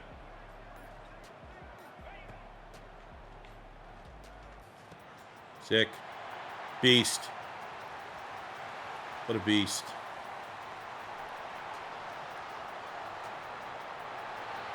I mean, I can't complain too much. Like, our pick numbers have been pretty good in this series. Not as bad as they could have been. We'll say that. And here we go, man. Classic, just, you know, this is the challenge we need. Because if I was playing offense only, even though I just do a pick 6, this game's definitely not this out of hand. And we are thoroughly getting fucking railed by Pitt. 10 overall points better, doesn't matter. Again, ratings don't matter when you're on the road in this game. That's why, you know, that's why we love college football, is that it's the atmosphere that can sometimes dictate things. And it's not X's and O's and Jimmy's and Joe's. It's straight up who's home, whose backyard's what. And we just fucking, I mean, just, you know. Yep. We still control our own destiny. 2 games left in the Pac-12. Win, and we're in the championship. Lose, and this is truly the season from hell. Now, at home, with all due respect, Utah State's a 59 overall. So this should be one that, like, our defense hooks me up, helps me out, doesn't make me worry about things. And we can handle business against Utah State, who are impressively 6-4 in their big jump to the Pac-12. Probably the biggest overachievers in the move. I would say on paper expected them to kind of be bottom dwellers. And they just got a stingy defense, only allowing 6 points in the first half. We get a nice touchdown to start the second. Defense is playing relatively well. Going into the fourth, 12-point lead. Field goal for Utah State. We're at 15 points, are at an absolute premium here. But we're going to be able to win. An ugly win is a win nonetheless. Doesn't necessarily inspire great confidence, but it's a bounce back after the belt to ass against Pitt last week. Ooh, with that win, momentum continues. We get the 4-star wide receiver, Grant Ferguson. And we finish the regular season with a rivalry matchup against 2-9, 1-6 in Pac-12. Road game against Fresno State. The ultimate chance in a rivalry matchup to play spoiler. As you look at the conference standings, we are, be fitting, going against UNLV, but we are, you know, right in there. Pac-12, very disappointing if you're Oregon State and Washington State. You know, the Pac-2, you'd love to see them kind of step it up here a little bit, but okay. See what they can do, man. Ultimate spoiler. Or despite the horrific start, despite the insane amount of injuries, can Hawaii punch their ticket to the Pac-12 Championship game? Which, I'm going to be honest, I was kind of expecting like Oregon State and Washington State to, be in control of most of these incoming Mountain West programs. And here we are, looking like we can't get away from UNLV. But I'm happy that our team's seemingly playing with a lot of momentum, playing up to their talent level to close out the season on this hot streak. A rivalry win is always a rivalry win. And with that, Hawaii has punched their ticket to the Pac-12 Championship. And in that win, man, what a game by Jordan Davison, the running back. 94, good to have him back from injury. I'll say that. Buck 71, 3 touchdowns, likely a player of the week performance. There you go. I mean, I did ask on X, UNLV, Memphis, Tulane, who should go, expecting most people would vote for like Tulane because of the more prestigious program.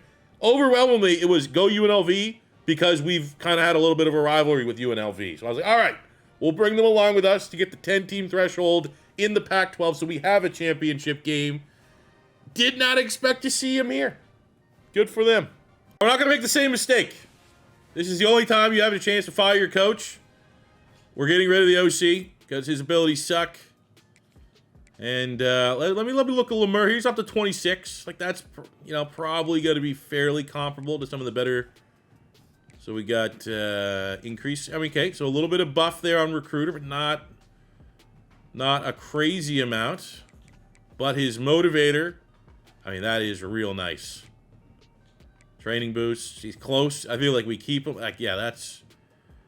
I mean, also our DC sucks. Like, so it's like, do you think we could swing for the fences and get a better DC?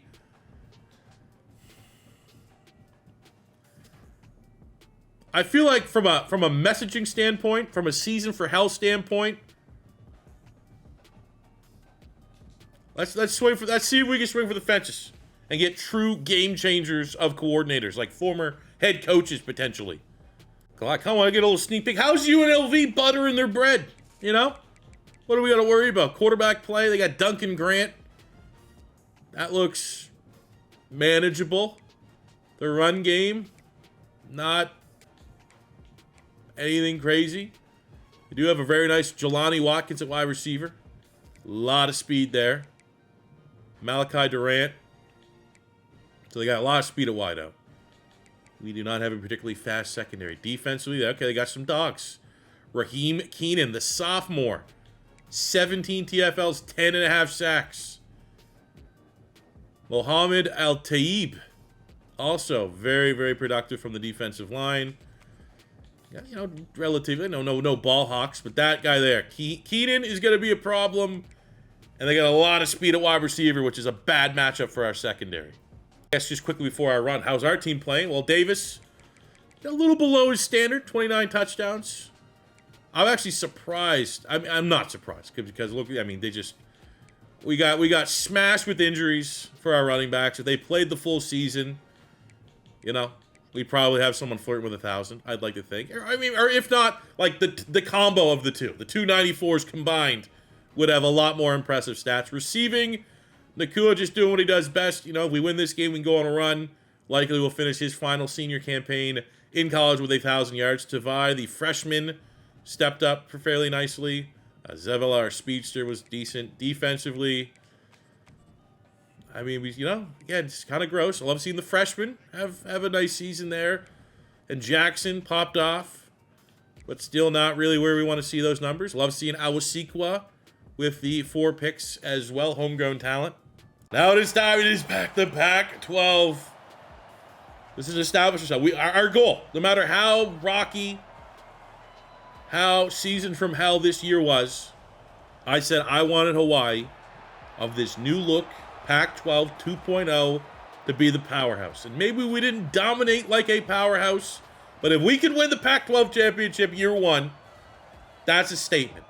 The inverse is if we lose, UNLV, the team that just I brought along for the sake of this rebuild, is getting everything we wanted. They're going to be the powerhouse of the Pac-12 by winning this. We're going to play the moments because we have got to earn this championship. And it starts with a red zone opportunity. All right, let's go. We're going to go quick pass. Don't want to get sacked. Our O-line has not been hot fire this year. So we'll get something here. Zavala, top of the screen.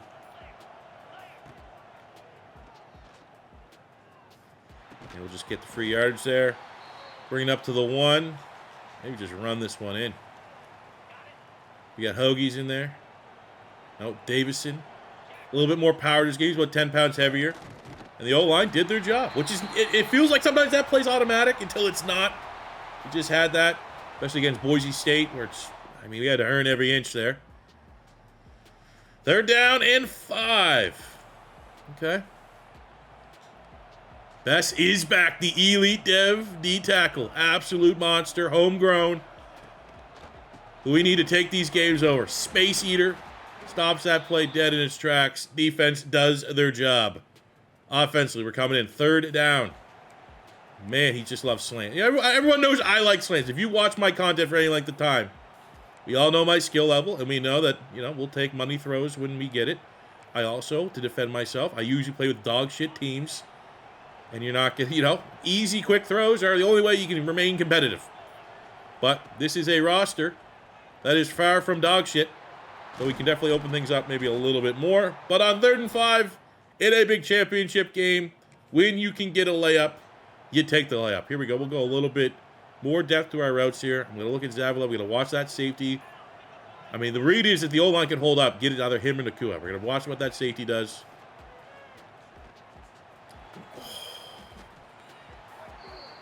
So that could have been a touchdown twice, could have been a pick. And it ends up being a non-existing play, 10-yard penalty on the offense.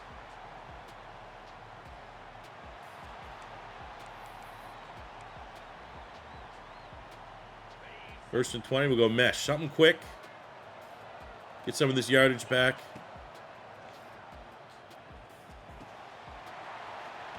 Get to the freshman Tavai. Don't love the fact that he's kind of leaning towards the transfer portal after 1 year. That was with success. Quick read. Again, just take what they're giving to us. Not force it. We can force it maybe once we get a little bit bigger of a lead. We'll go levels. Try to get this to Nakua. Or Reese. Reese, the gadget wide receiver, gets the separation we need there. Salutes. That is a very, very pro-Hawaii crowd.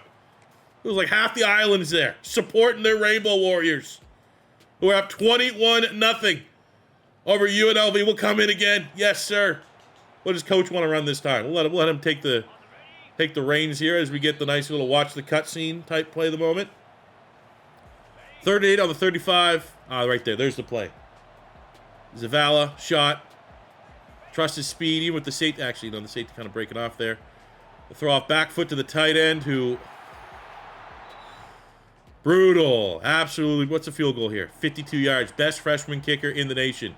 I'd be shocked if he's not first team all-freshman. All-American. Money. Boom! Costco guys right down. Well, not down the middle, but that is a huge kick. Getting points. Want me to kick another one? Sure. UNLV gets on the board. Fine. How about this? I'm going to get more on the board. Boom. Perfect. Nice, easy kick. Right down the middle. Free 6 points. Ends up only being a 1-point swing to UNLV to end the first half. Well, they get a touchdown to start the second. But we get a 3rd down. Go cross choice. 3rd and 9. Could be 4-down territory here. Right to Nakua. Good read, C4. Why was wide open in the comments at 47 minutes, 28 seconds. You can see it now. You never timestamp the good throws, You timestamp when I'm losing my mind. And when I play like a father or two. Oh, what a throw. On a rope to Tavai. Need that score. UNLV got a little bit of momentum here in the second half. They're going for it on 4th and 6 to kick off the 4th. Desperation time. Let's get Best going. 91 overall D tackle. Best defensive player in the pack.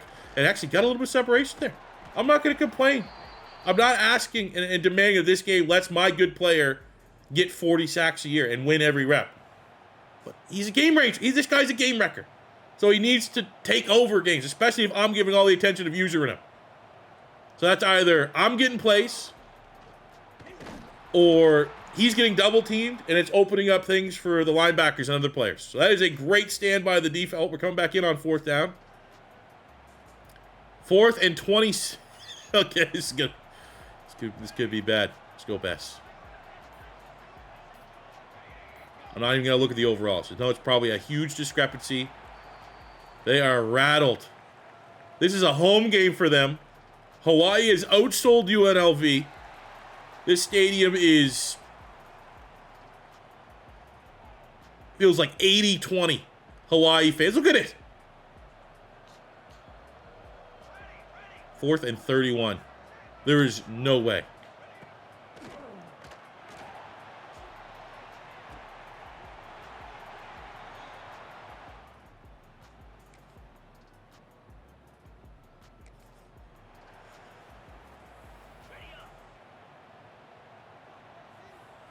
That's why. That's why we just don't play defense. And that's why.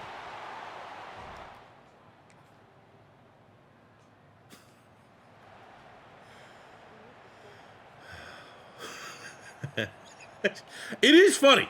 I will say, like, not what I'm going for, but it is hilarious.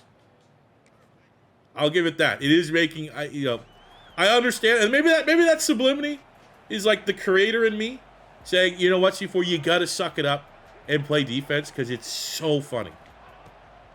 I'm the Shane Gillis of playing, like, okay, look, I'm not even gonna use it. Let the CPU handle it. Because that would be the debate. That last big throw, I did kind of switch late. My guy didn't jump. So like, all right, let's just let the computer. I'm not going to touch it. I don't want him to get off his route, auto switch, any of that stuff. Still doesn't. Okay, we win, but it's just, again, I don't know. Hey, it's a win. We win the Pac-12 Championship. Let's go. Year 1.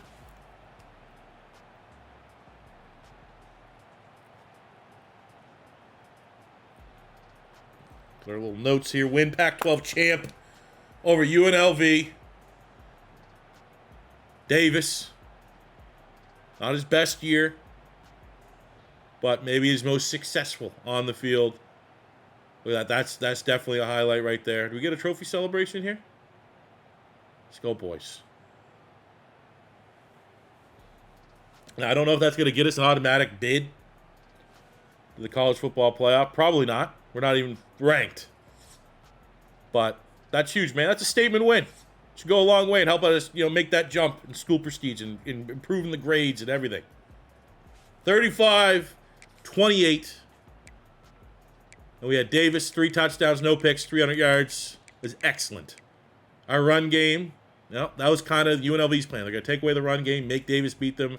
That's exactly what he did, but we also picked up an injury with Davison again, man. Injury prone. Brutal. 2 touchdowns to Vi. Nakua 79 yards defensively. We got the 1 sack that you saw. Love that. We got the pick from Cheryl's. Sick. Oh yeah. Come on, raise my school prestige, please.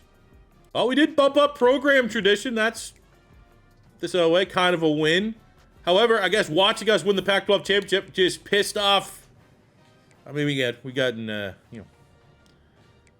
no shame losing out on those schools, but we did lose some of our cheesy late game 4-stars. Still in a good spot for LeCount and Wilkes, who I would argue probably my number 1 and number 2 of these 4. Shout out Ellington for getting Defensive Player of the Week in the Pac-12 Championship. Shout out to Vi for Offensive Player of the Week. Please don't leave in the portal.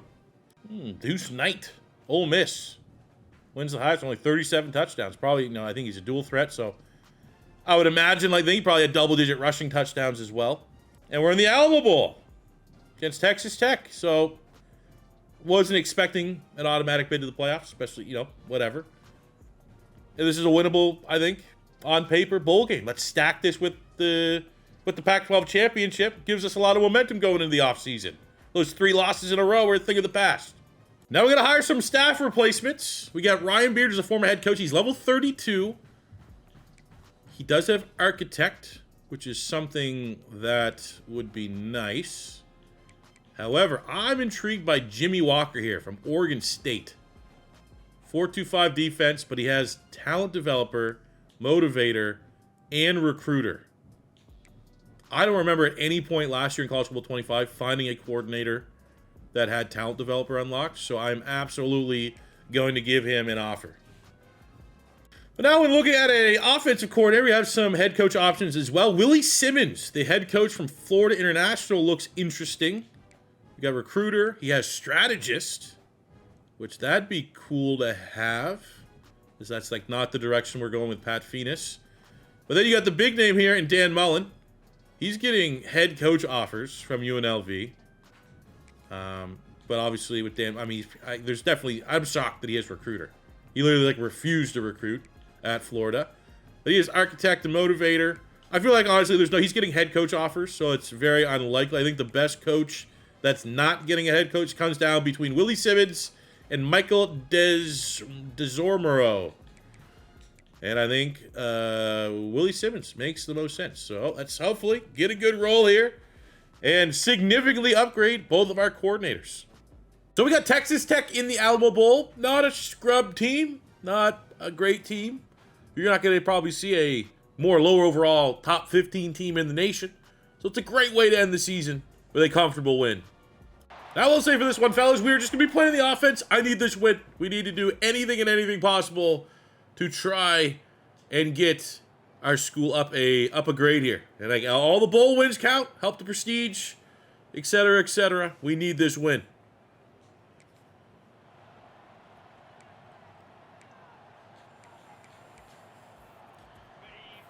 Also, for the record, I'm recording this after hours, so we're feeling good.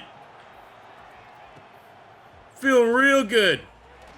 The game's so slow for me right now. Woo!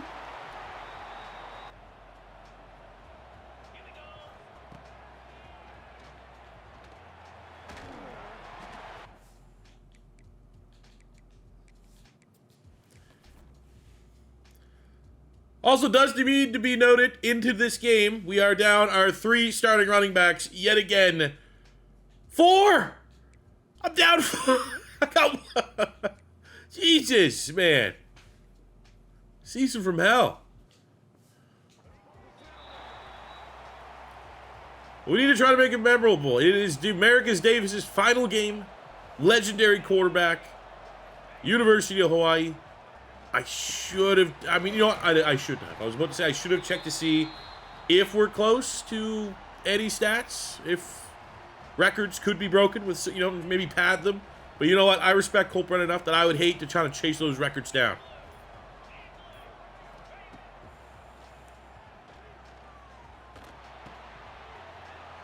But Davis is wheeling and dealing.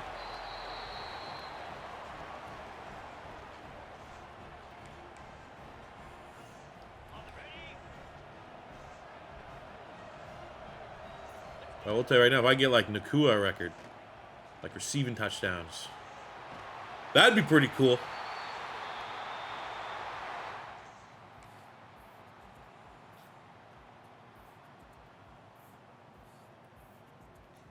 All right, Simcut has a field goal, and we get the ball with another possession ahead of the 2-minute warning. Close out the first half. Let's see what kind of speed Texas Tech has. Ooh. Okay, Texas Tech, a little bit of speed. We got to hit at least a couple bombs here with Davis. Zavala at the top, X. He's, I think, our only wide receiver that has, like, over 90. Oh, but we have right bumper. We have Nakua. Oh, you got to hit that. 4th and 4, huh? It's a bowl game. Up 6. Trust Nakua. Oh, did he? Didn't get enough depth. Come on, man.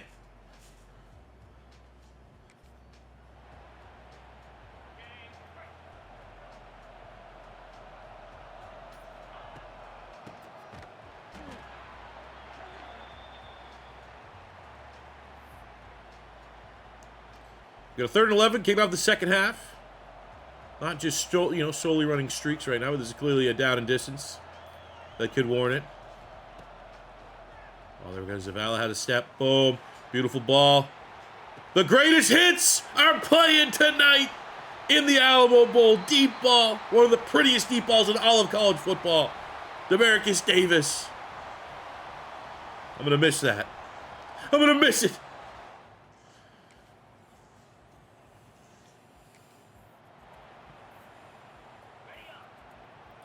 Stay active. Another chance. I mean, maybe he's shell-shocked. Oh, they're going to drop the safety off, but still, I like our guy's speed. I love his speed. Superman grabs Zavala. Let's go. What a ball. What a grab. All right, let's try to get an easy touchdown here for Nacua. Always going to him. Oh, he's covered. I don't like it. We're not kicking a 19-yard field goal in a meaningless bowl game. We're going to go for it. Look at the crowd in attendance. Travel well. David, oh my God, man. We never made him a true dual threat. He had points just be spent, and we could have maxed, we decided, hey, let's get him 97 throw power as opposed to having like 97 speed. And I would say for a guy that does have the capabilities, his skill caps are still there for like quickness, sprint speed. We let him down there a little bit. Don't get picked. What a ball. Greatest hits.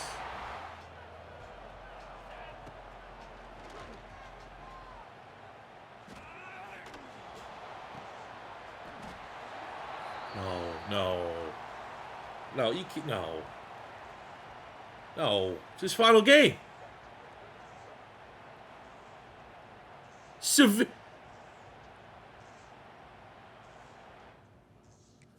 No.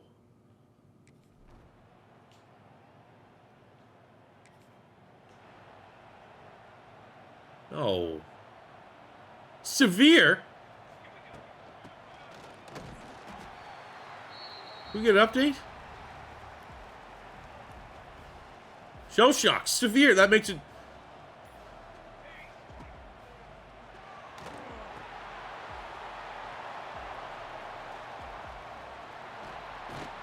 Good play there. They don't give us the update right now. We'll go look. Man, that is brutal.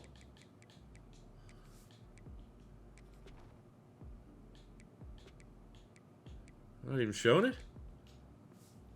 Okay. Is it so, like, is he... I'm not gonna, we're not even gonna joke about that, but... Is he still on the field? Hell is that about?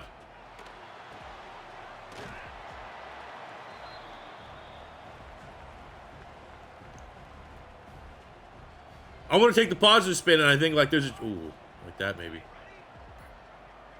He's gonna return. Like, the reason why he's not there is, like, they are confident he is going to come back in and save us from having Kennedy choke away the Alamo Bowl.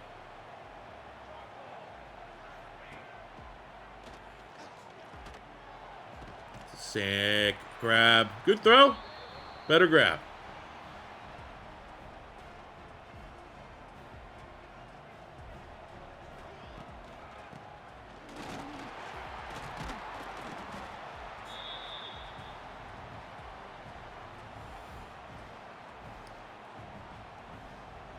Oh no.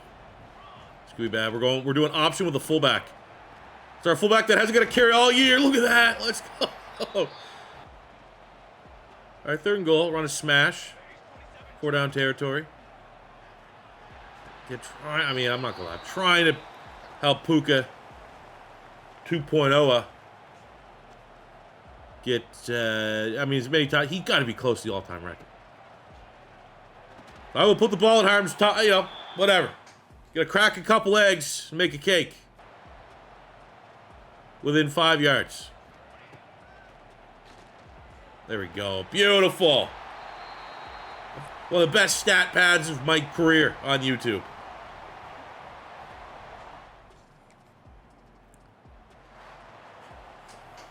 And that'll do it. Alamo Bowl champs. They're not Patrick Mahomes. Get out of here. 34-13. A strong finish for Hawaii. Lost 3 games in a row. Thought I was losing my mind. Adjustments were made. Team rallied. Schedule got really easy. But we found a way to win. We found a way to win the Pac-12. We found a way to win the Alamo Bowl. And hopefully things continue to look on the ups and ups for Hawaii. But it was still a season from out. We had worst injuries we've had so far out of any year, by far. Picked up another one, unfortunately, to Davis, who finishes his career with 350 yards, 3 touchdowns. Yeah, run game, dude. I just, brutal. The injuries that we are having. Nakua finished his career.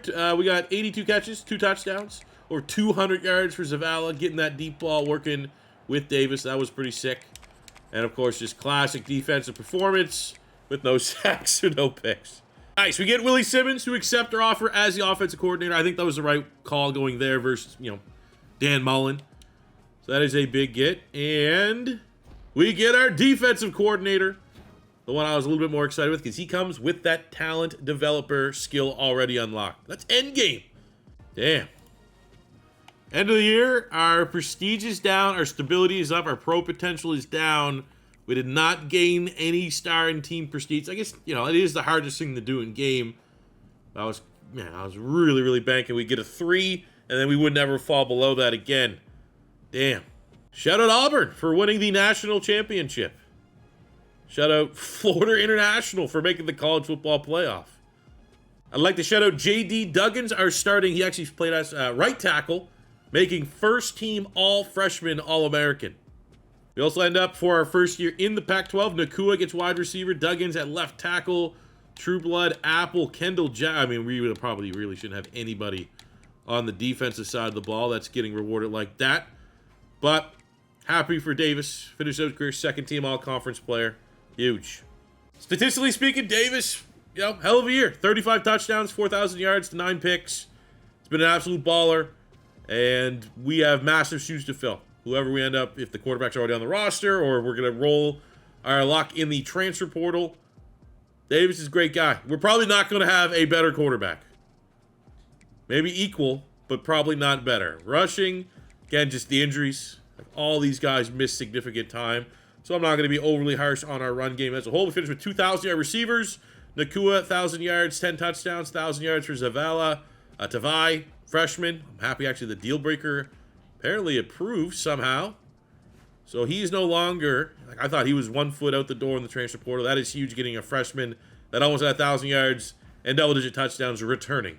Defensively, 87 tackles by Sherrill leads the team. 8.5 sacks from Kendall Jackson on 17 TFLs.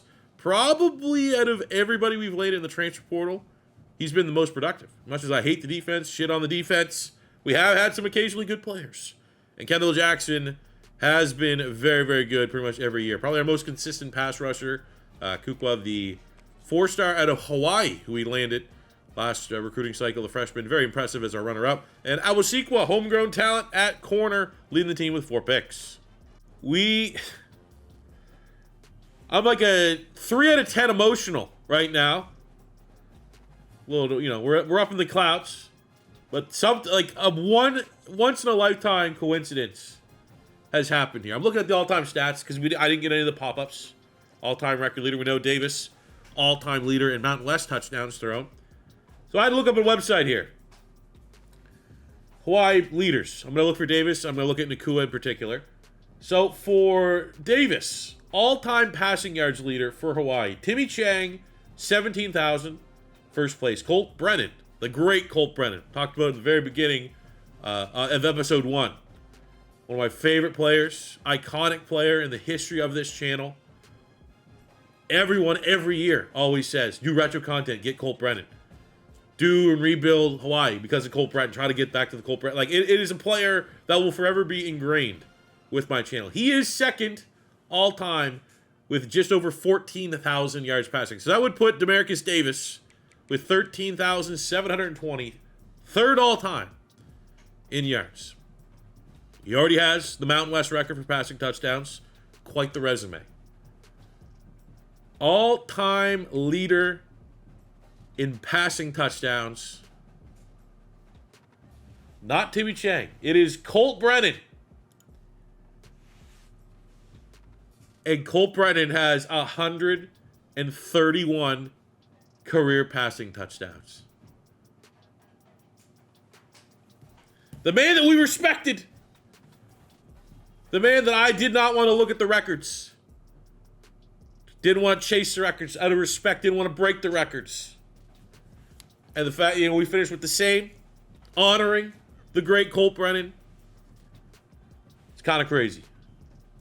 But we were a little bit off on Nakua, the other guy that was kind of chasing records. We are at we'll round up and say he had 3,000 yards. And 3,000 yards would put him 7th all-time for Hawaii. His 38 touchdowns would put him 2nd in school history. Devon Best leads with 41. So, 2nd best wide receiver, arguably, in Hawaii history is Ty Nakua.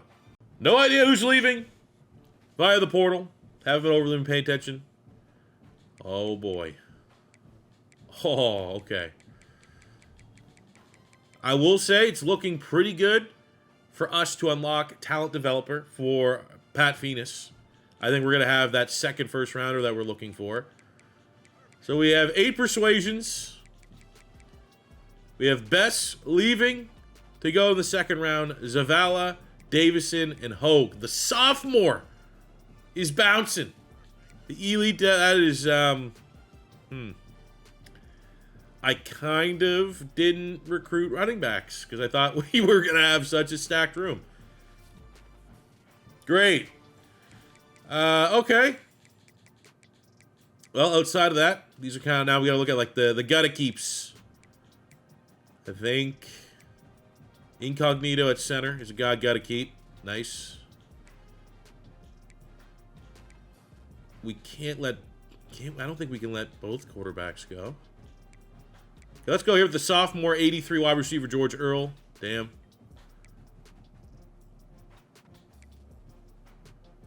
I mean, I didn't hate Kennedy when he came in there in garbage time. There we go. That that gives us some stability at quarterback. In case the portal doesn't go our way. Kennedy did a serviceable job in the bowl game.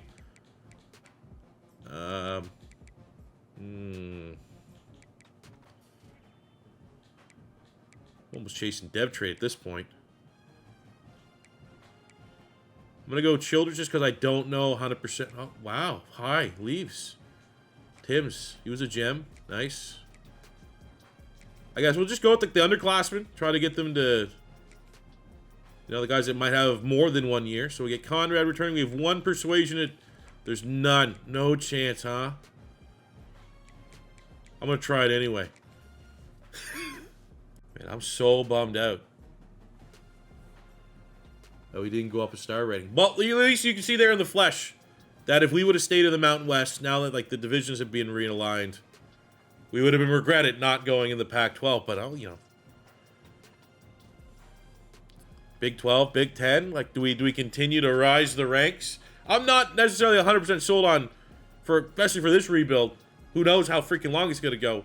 Being married to staying in the Pac-12. We can hop. We can work our way up the food chain. So there we go. We sent 3 players to the transfer portal, to the first round. Homegrown Ty Best, second rounder. That obviously feels a little bit more satisfying. And then we have a 6-rounder, a 6-rounder, and hey, that's sick, dude. I'm happy he gets drafted. Davis going in the 7th round. Best of luck on Sundays, kid. So looking at recruiting before we look at the portal, we have 2 carryovers from the regular seasons. We have LeCount at safety. We are the #1 school. We're in a recruiting battle with USC, and he absolutely is someone that will be worth scheduling a visit here. We'll sell him on Championship Contender. We have Wilkes. We're also going to schedule you for a visit, and we're going to sell you on... let's go playing style. Sure. And we'll also... I think both these guys are, if we're putting them as the transfer portal equivalent, we would likely be putting 50 on them. So let's give it a shot. Hold your breath. Let's take a look at the portal. Is the portal going to be favorable? Is the portal going to be dog shit? Oh, all threes. Like, you love seeing fours on the front page. There we go. 4-star strong safety. Okay. That plays. What about quarterbacks, though? We need QBs. I'm not saying that, like, we have to get the 5-star quarterback.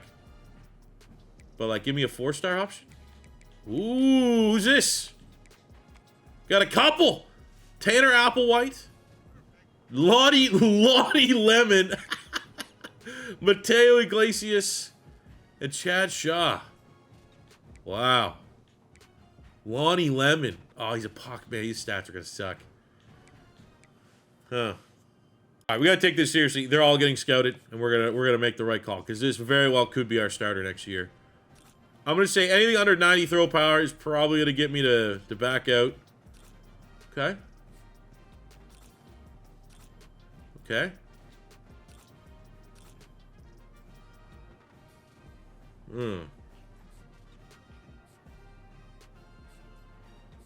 I like the speed of Iglesias. I like the name of Lemon. I'm going to be honest. I'm going to look at the tail of the tape here and say that Iglesias with Alabama. I mean, we'll see. If I have the minutes and hours that I can throw on at the end, I think Lemon's going to be more likely. I think we could win in a pissing match with Arizona State. I will also say I think players are starting to recognize you go to Hawaii in the transfer portal as a good running back. You go in the NFL, as we have one of the best running backs in this whole recruiting class. First place. I don't even need a tackle. And we're getting the number 18th ranked player in the portal as our number one. Okay. I'll keep hoarding tackles. Dude, listen, another 4-star. Number 65 in the portal, Emmett Purvis. Number 1 team he wants to go to is Hawaii. Like, this is not glitched. 4-star, 4-star, 4-star, number 9 player in the portal, another 4-star, all first. I swear on, I did not, this is just setting up for me to fail and lose them all. There is no way this is true. I have done nothing I think I could replicate if this is a bug. So I'm only thinking, because this video is titled the Season from Hell, that all these first stars are for me to just end up losing them all somehow. That's the only thing that makes sense right now. 4-star safety. First. The top 100 player at linebacker. First. All right. First window. And we're still, I mean, we're very much balling with the budget as best we can. So that's a lot of 25 hours, not 50s. And we're still first place. We go sick, talent developer officially unlocked. And we get James LeCount. That's impressive. We won a recruiting battle against USC there.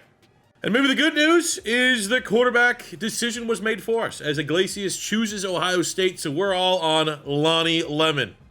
This should be a big update going into Wave 3. We get Tyree Callaway, 4-star pass rusher.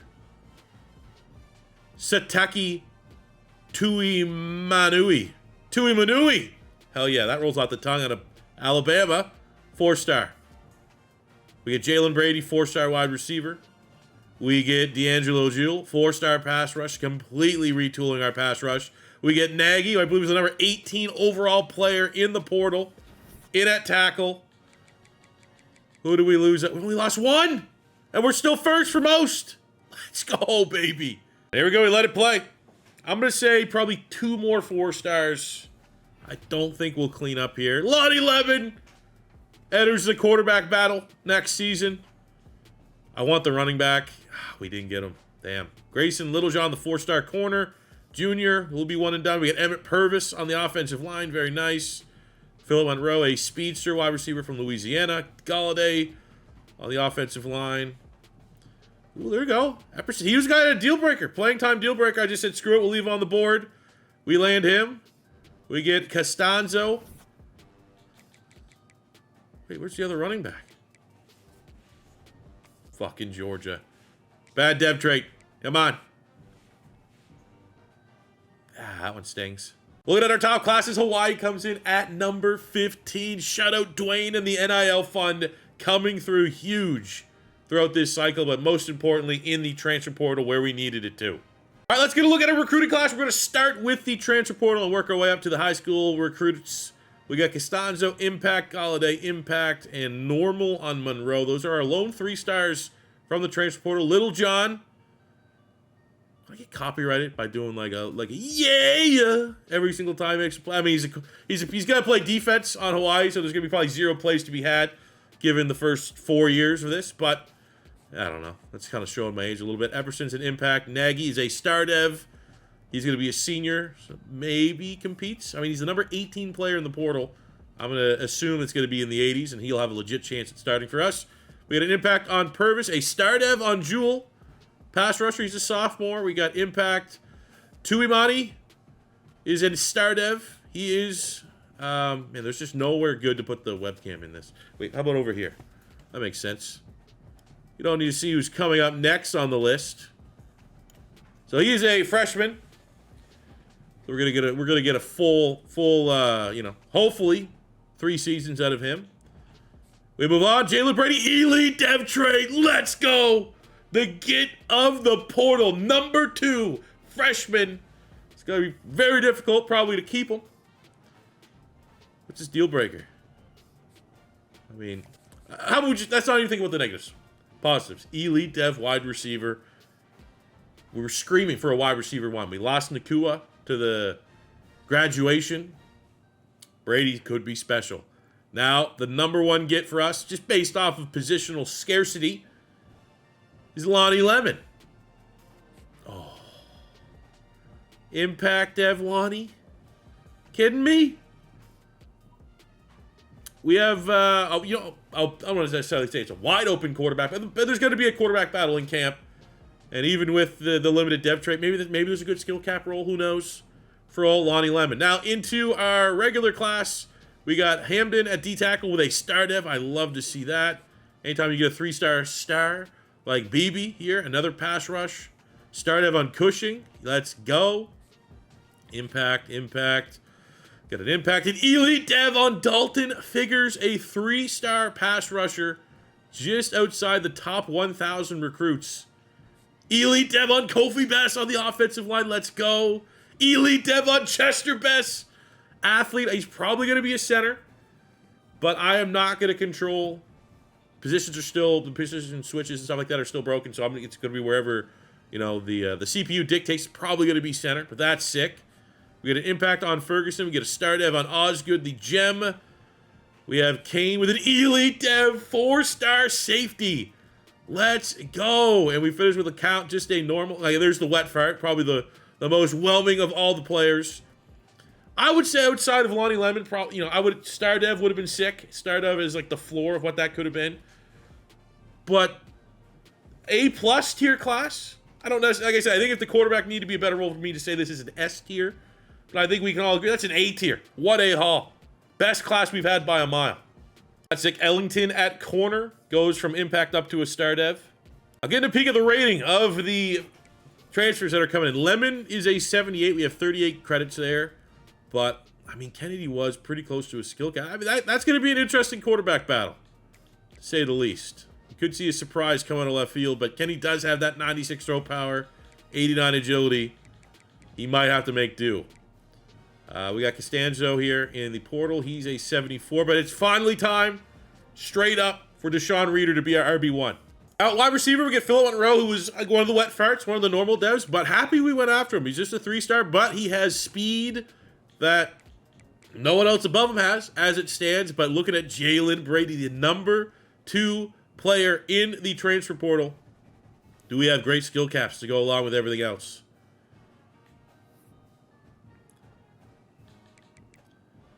A little annoying, right? But that plays. Ooh, look at that. Nagy, 88 overall. Now, that sucks because Duggins was a freshman All-American. But, I mean, he could slide to right tackle, or we'll find a spot for him on the O-line. Jonathan Nagy comes in. Absolute beast. We might have just landed to pad our first-round stats in the portal there. So that is awesome. We got Purvis at right guard. Likely will be a day 1 starter for us. He's an 81. Oh, man, we got a lot of depth here. Definitely a little top heavy on the offensive line. Pass rushers, Jules an 84. We get at right defense, Tui Mani is an 81. Everett is homegrown, but Callaway's from the portal. He's also an 80. I think maybe a little bit higher, but hey, there's sophomores. Just let me get a little sneak peek here. Like what kind of skill caps you talk about with these incoming dudes? So he is max. We can max out his pass rushing. We can max out his run stuffing. We still have a ways to go on his quick. So that's pretty great skill caps. Epperson at linebackers an 85 with great speed. Look at that. 88 speed, 92 acceleration. That is what we are looking for. We also were able to get in the secondary Little John, who's going to walk in as corner 1, 6 feet tall with 95 speed, 97 acceleration. Athleticism off the charts. We also have almost 50 credits that we can use to upgrade. Awasikwa is popping off. Ellington got the dev trade increase. So I feel better about this secondary than I have the last couple years. We didn't get a single safety in the portal? Am I tripping? Maybe I'm tripping there. Okay. So there you go, fellas. That is going to wrap up episode 4, year 4 of our Hawaii Rainbow Warriors Dynasty here in College Football 26. I hope you guys did enjoy today's episode. I've been kind of vibing in the comments section with you guys, like right after the videos get uploaded, but I'm going to be away on a trip, so might be take a minute to get through some responses. If there's any feedbacks or good talking points gained from today's video and discussions going on in the comments, but I will eventually get to them. Just need a little R&R before, you know, football video game season comes full bore in about a week or so. So that'll do it for me today, guys. Thank you guys very much for watching. As always, your first time stopping by, don't be afraid to hit that subscribe button. Smash the like button if you enjoyed. And until next time, with your boy C4, same peace. I love ya. Have a good one.